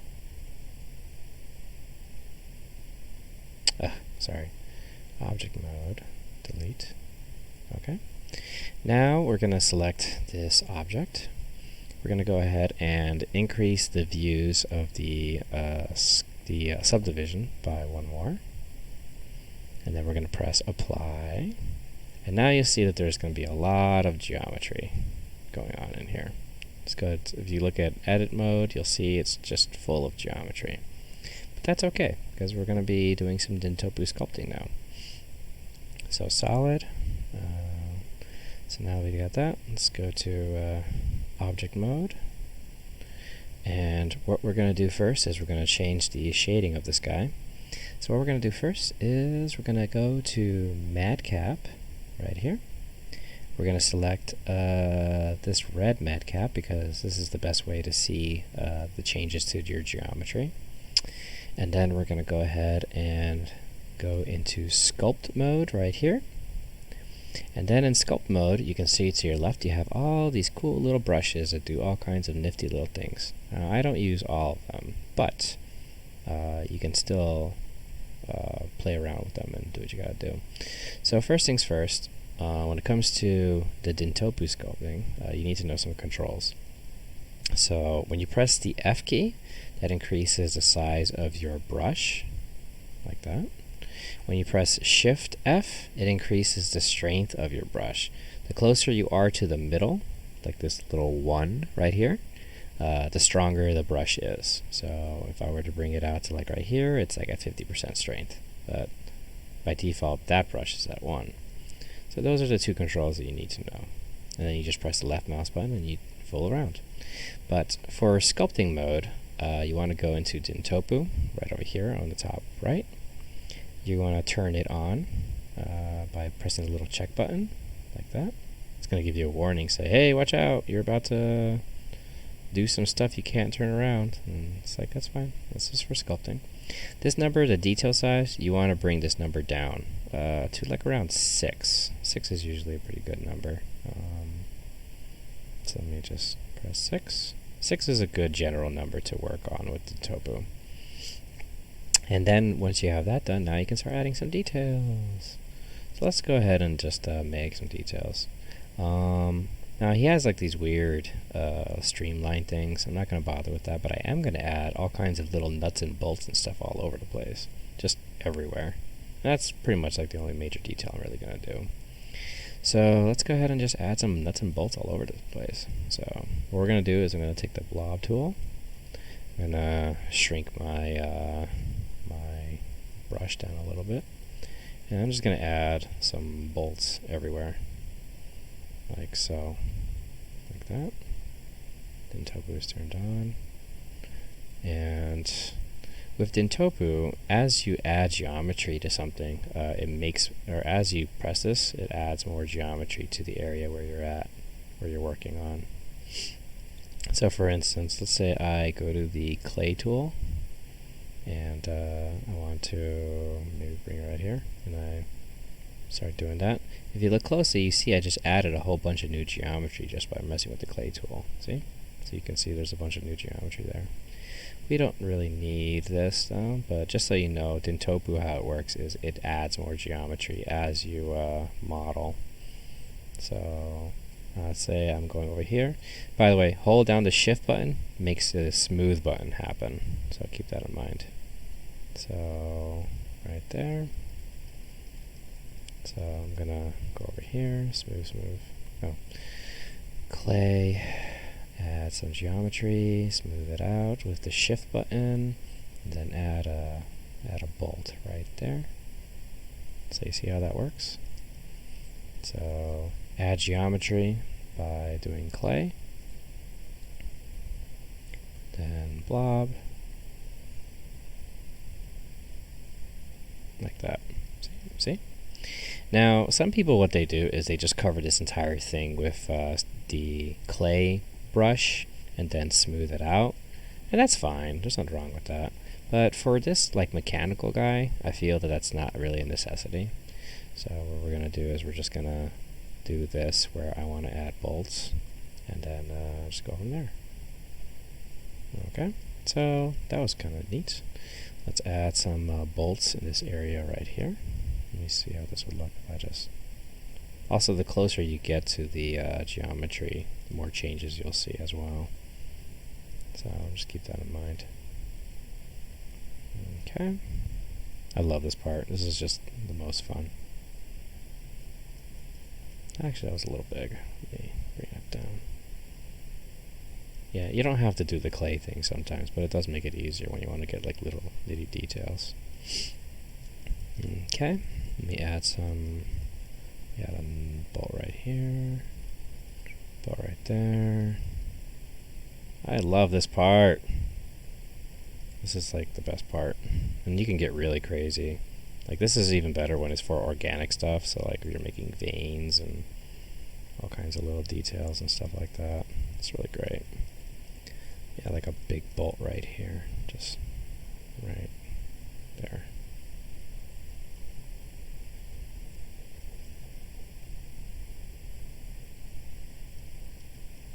And then I can use the flatten tool, and I can just flatten this area right here to make it look like, you know, it's like part of some mechanical geometry or something. And let's see.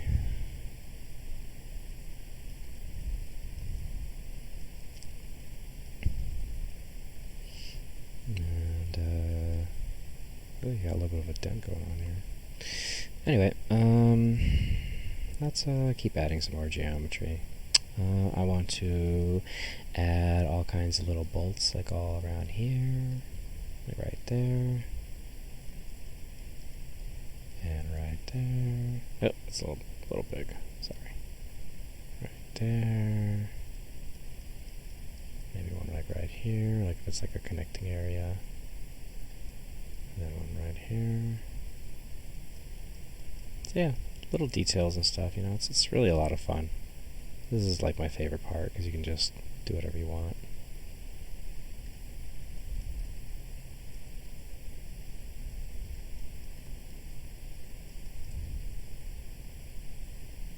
Okay. And then let's add some more bolts and stuff. Maybe like right here.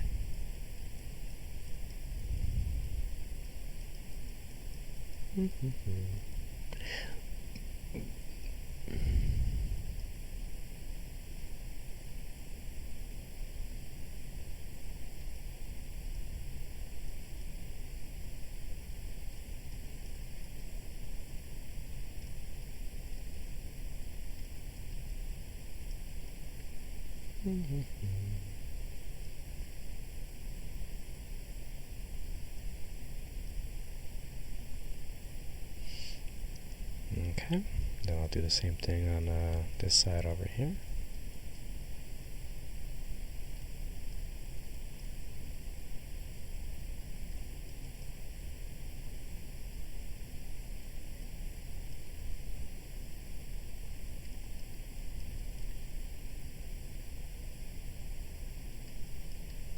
Okay.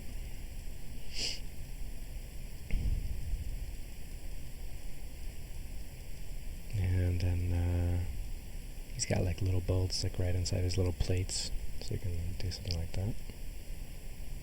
One there, one there. I love this part. This is my favorite part. If you haven't heard me say that already, like 8,000 times.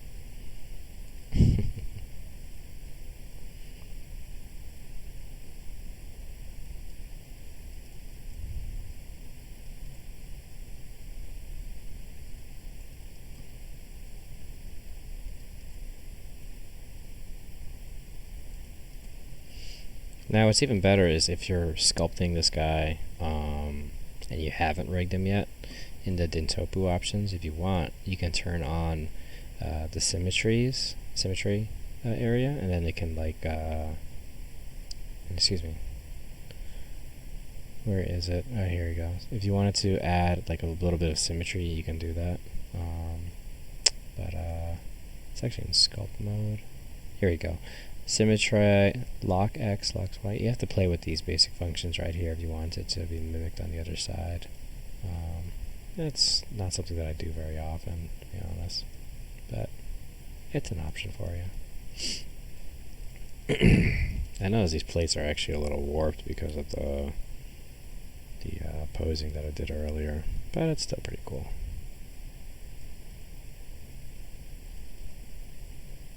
You see, like this area right here has kind of got a little warped, but it's fine. I've seen worse. Okay.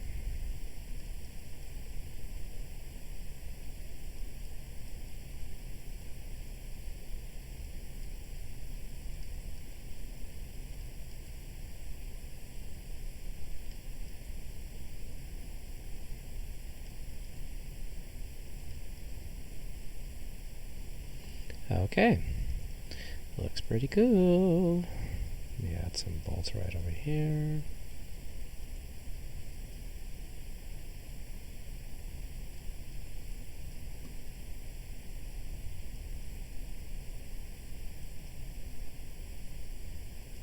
Okay. And then let's say I want to add some lines or like a crease or something, right? So what you would do is, let's say you add like a battle damage scar or something. You go to the crease tool right here, and you would just do something like that. That adds like a little bit of an indentation right there. Yeah, like that.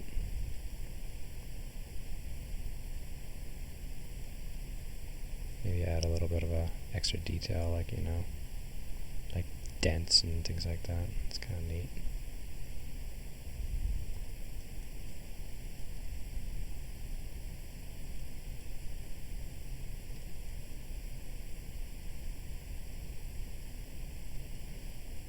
Okay. So the crease tool is great, obviously, for making lines internal functions and internal geometry, things like that. But it's also great for making little dents and stuff too. Like that, little pop marks and stuff.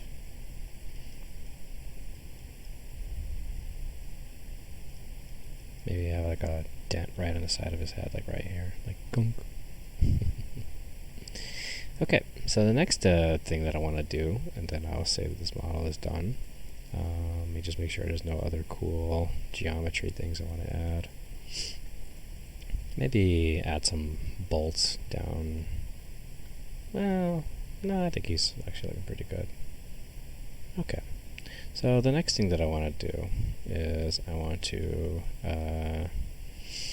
add the little wiring and circuitry that this guy is pretty much his internal bits are all covered. So what we're going to do is we're going to increase the strength of my crease tool to right around there.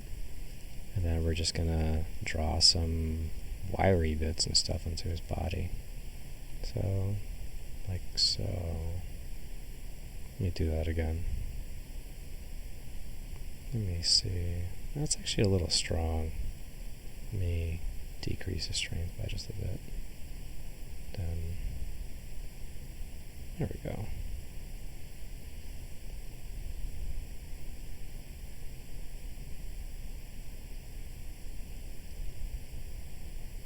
Increase the strength by just a little bit more.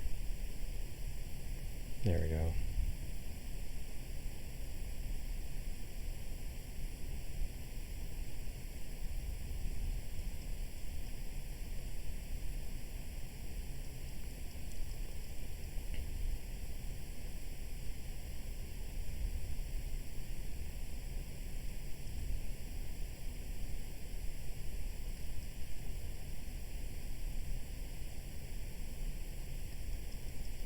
Okay, I'll do the same thing in here.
Okay.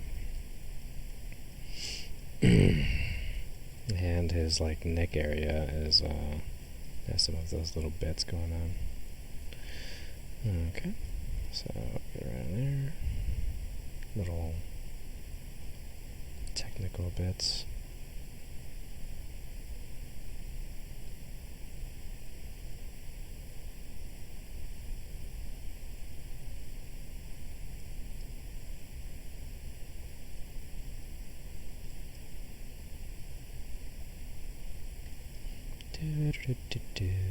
Making technical bits.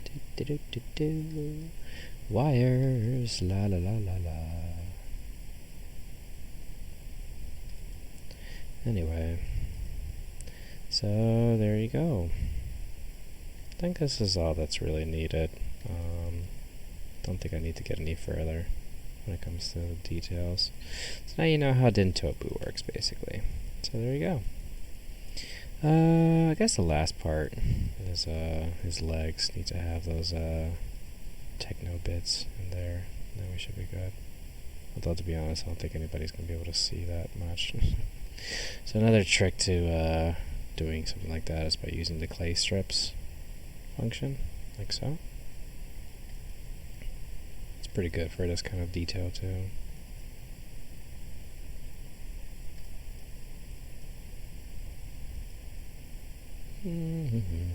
Just like that. No, I never figured out what the weird audio doubling thing was. All I could really do is just shut it on and shut it off and turn it back on again. I know, very IT crowd way of solving problems. But yeah, that's really all it came down to, was just turning it on and turning it back off again.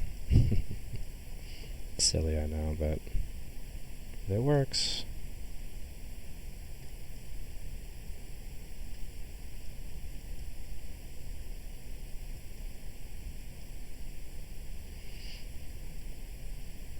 Yeah, it is weird. It's fine. It's fine. I just restart and restart, turn on and turn off my thing, and whatever. It could be far worse situations to deal with when it comes to my stream. Thanks for asking, though. That's a good question.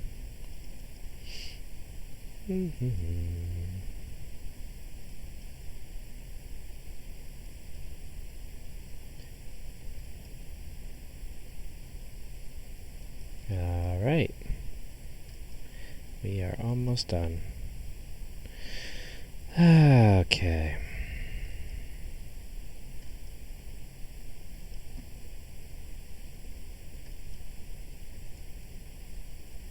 Okay. That's all I really needed to get to. Okay, guys. And there we go. It looks like we got ourselves a nice little Warforged. And I'm pretty satisfied with how it came out.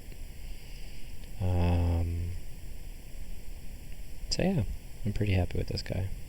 So let's go ahead and render this guy real fast, and then we're going to go ahead and get him ready for printing.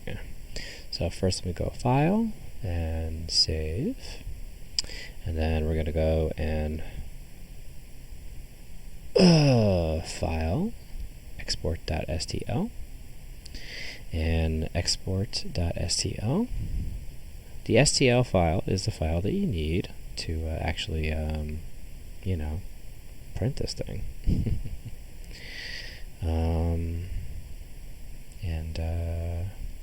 Yeah. So the export of the STL file is done. Now that that's done, let's go ahead and let's go ahead and render an image real fast. And the cool thing about rendering in Blender 2.8, probably one of the coolest things, is the fact that you can actually render things live as you are working on them. So let's go ahead and increase the light of this thing. Go into the light source right here. Increase the energy to 500. That should be enough. And then let's go into rendered mode. Alright, and then you can just move the light around as you need to make it look right. Okay. Pretty cool. It's a little strong. Let me bring it down to like 350. Okay. Bring it up like right around there. And then obviously he needs to have some light down here, so let's go to solid mode. He needs to have a side light for ambience, so increase that to about 50. Rear light, increase that to about 50. Then he needs some ambience. He only needs one of these. So bring this down right down to here. Bring that down to like 25. And then let's go ahead and see how he looks now. Okay, pretty cool, pretty cool. I think he could use maybe one more light right behind him.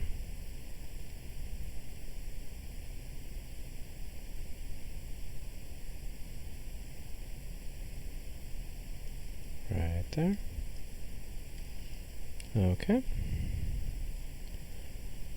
Maybe up here instead. Right there. Alright, that looks pretty cool. I guess I'm just gonna move this light so that way you can actually see his spear a little better. So I'm gonna move it up to like right on top.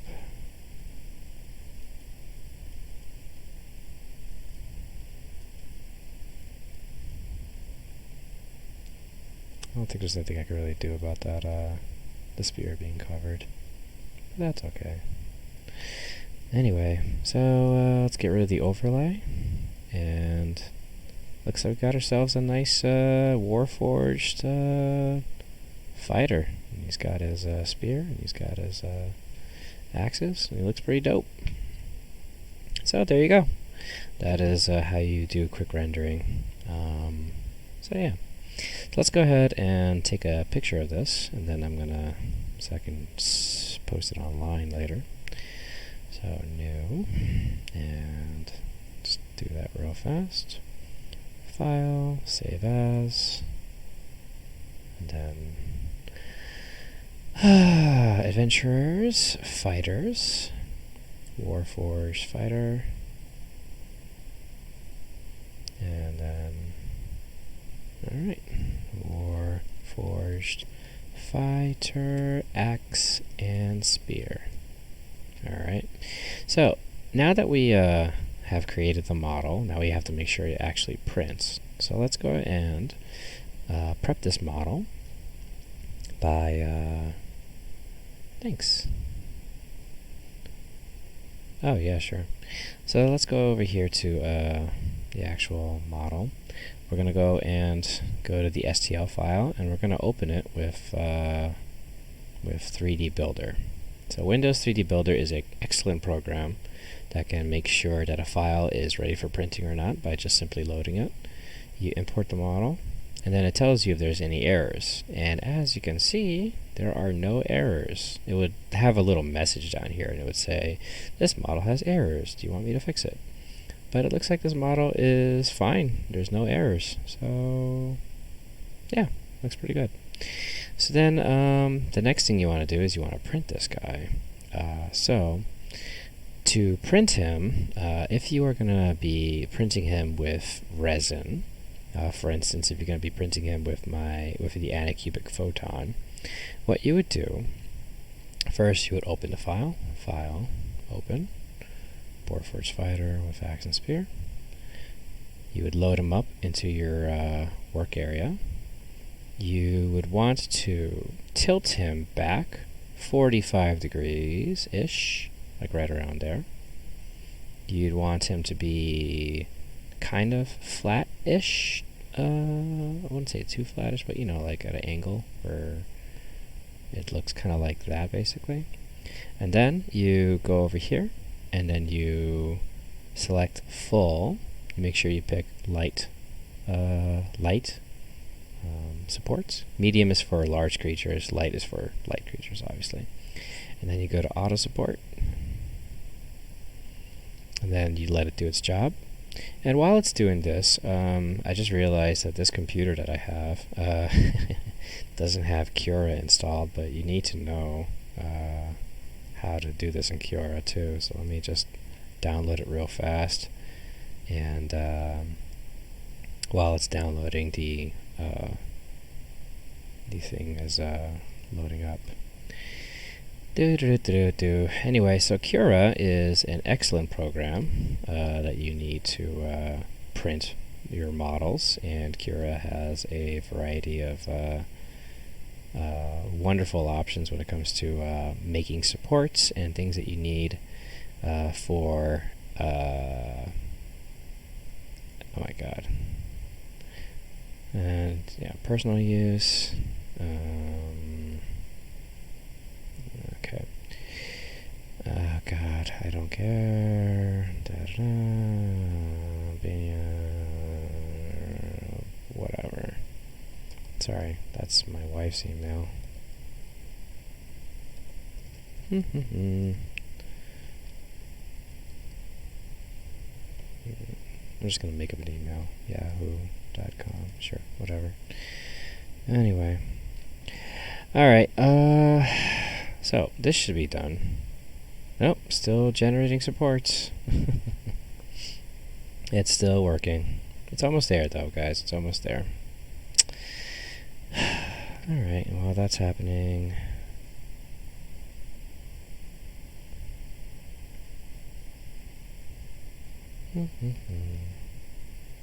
almost done. Almost there. Just a little bit more. Okay, so when it comes to resin printing, I just created the supports that you need for this guy. And this looks like a little forest of supports, but this is what you want to see when it comes to a resin print.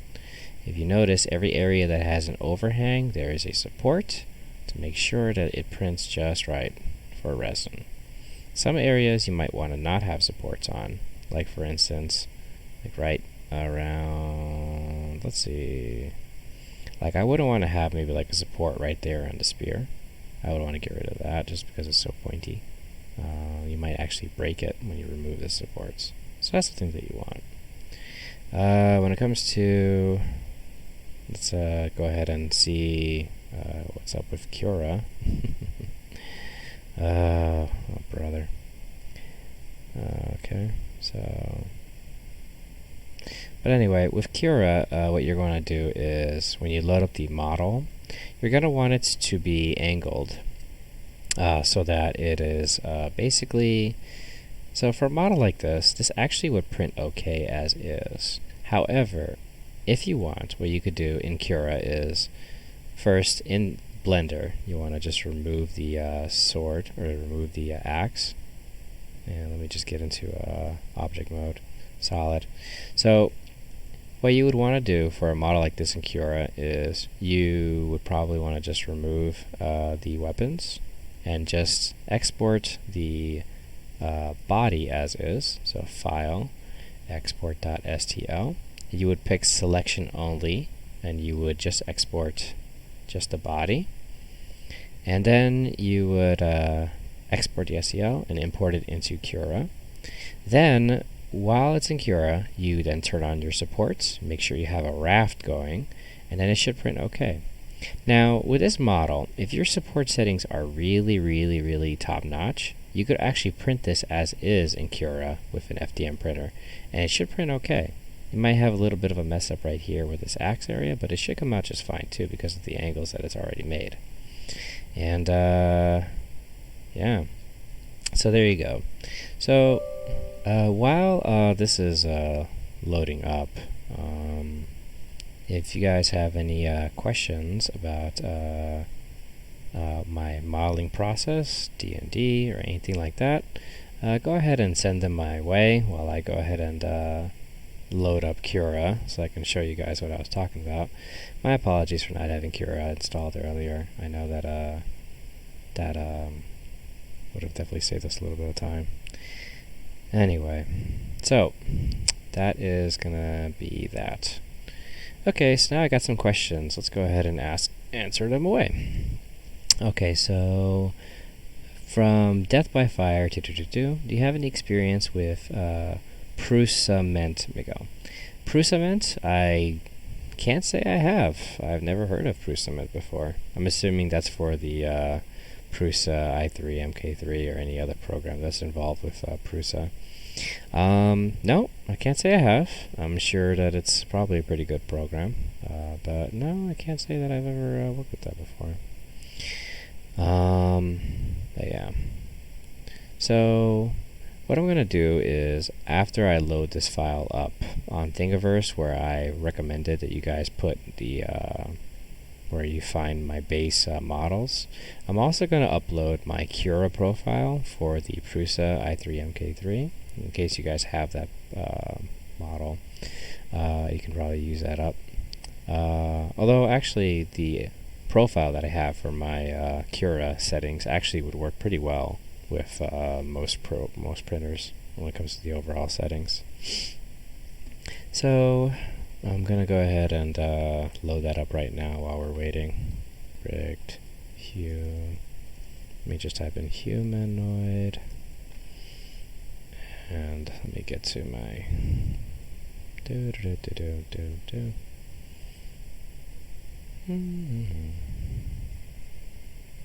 Oh, I guess there's a lot of things that are called humanoid now. Humanoid is usually what I typed in to get to my thing.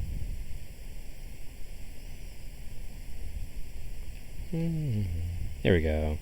So this page right here, which I'm going to put on the YouTube link, has all of my stuff. So I'm going to go add some more files in here just to make life easier for you guys. So let's go ahead and load up. Let's go ahead and load up my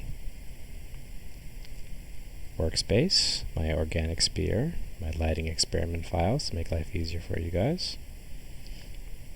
I'm also going to go ahead and load up the most recent rigged models for you guys too. And that should help you with that. And I'll have to upload my Cura profile later. Alright, well, I was going to show you guys how to do this in Cura, and it looks like it's not being very friendly. Oh well. Oh, yay! Finally. Alrighty, so let's go ahead and load up Cura, and then I will show you guys what I was talking about when it comes to supports. Yes. Alright, so first when you load up Cura, you have to obviously choose the printer that you are using, so make sure that you do that. And so let's see here. So I use the Prusa i3 MK3. So it looks like I'll have to settle for the MK2 for now. The MK3 has a special situation when it comes to the settings and such and so forth. Alright, so let's go to File. Let's go to Open File. And let's go ahead and load up this bad boy. So okay. Now that he is ready, you can see he's loaded up like so. So now we're going to go ahead and we have to add supports, obviously. So select the model. Let's go ahead and get the support structure up. So what we're going to do is we go to View and Preview. Alrighty. Layer View. X-ray view, and then we're going to want supports, obviously. Brother. Support. Anyway, so yeah, it is. This is definitely going to be fun. Anyway, so what you want to do is you want to make sure that it's set up like this. You see that it is at this pose right here. The other option that you can do to print this guy is you can. Okay, I don't know why I made a thing.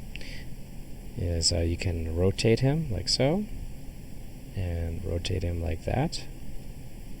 And then with your supports turned on, it should be able to print just fine like this. And just make sure you use supports, and then you should be okay. Now, there are obviously way better videos out there that can give you more details into supports and how to print minis. And I can tell you right now that one of the best videos or video series to follow out there when it comes to supports is if you go to the 3D Printing Tabletop, and Danny Herrera's videos will give you an even greater insight into 3D printing. Okay, well, that's that. I am gonna say that that is the end of my tutorial right here. I taught you guys how to make this model ready for 3D printing. I showed you guys how to sculpt. I showed you guys how to model from basic shapes all the way up to the rigging portion and then forward from there. And all in all, it was a lot of fun. I showed you guys also how to set these things up for resin printing. For FDM printing, I clearly have failed because this new setup for Cura sucks donkey balls, and I don't understand it because it's not like the older versions. So I'm just gonna refer to Danny Herrera's videos when it comes to setting up your supports for 3D printing, and I highly recommend you check those out. So anyway, that is that for me. Yeah. Oh yeah, I'm gonna load this up on my YouTube channel, and you guys will see this all very soon. Okay? So that is that for my tutorial for today.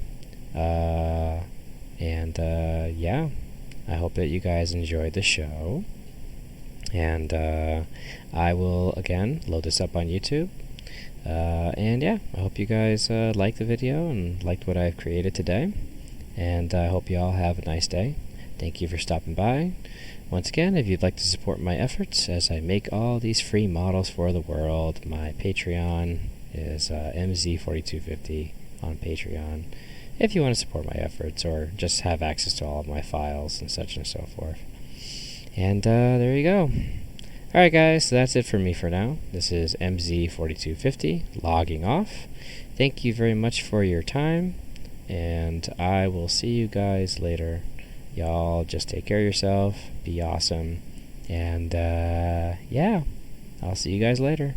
Have a good one, take care, treat yourselves right, treat each other right, and happy printing. Bye bye.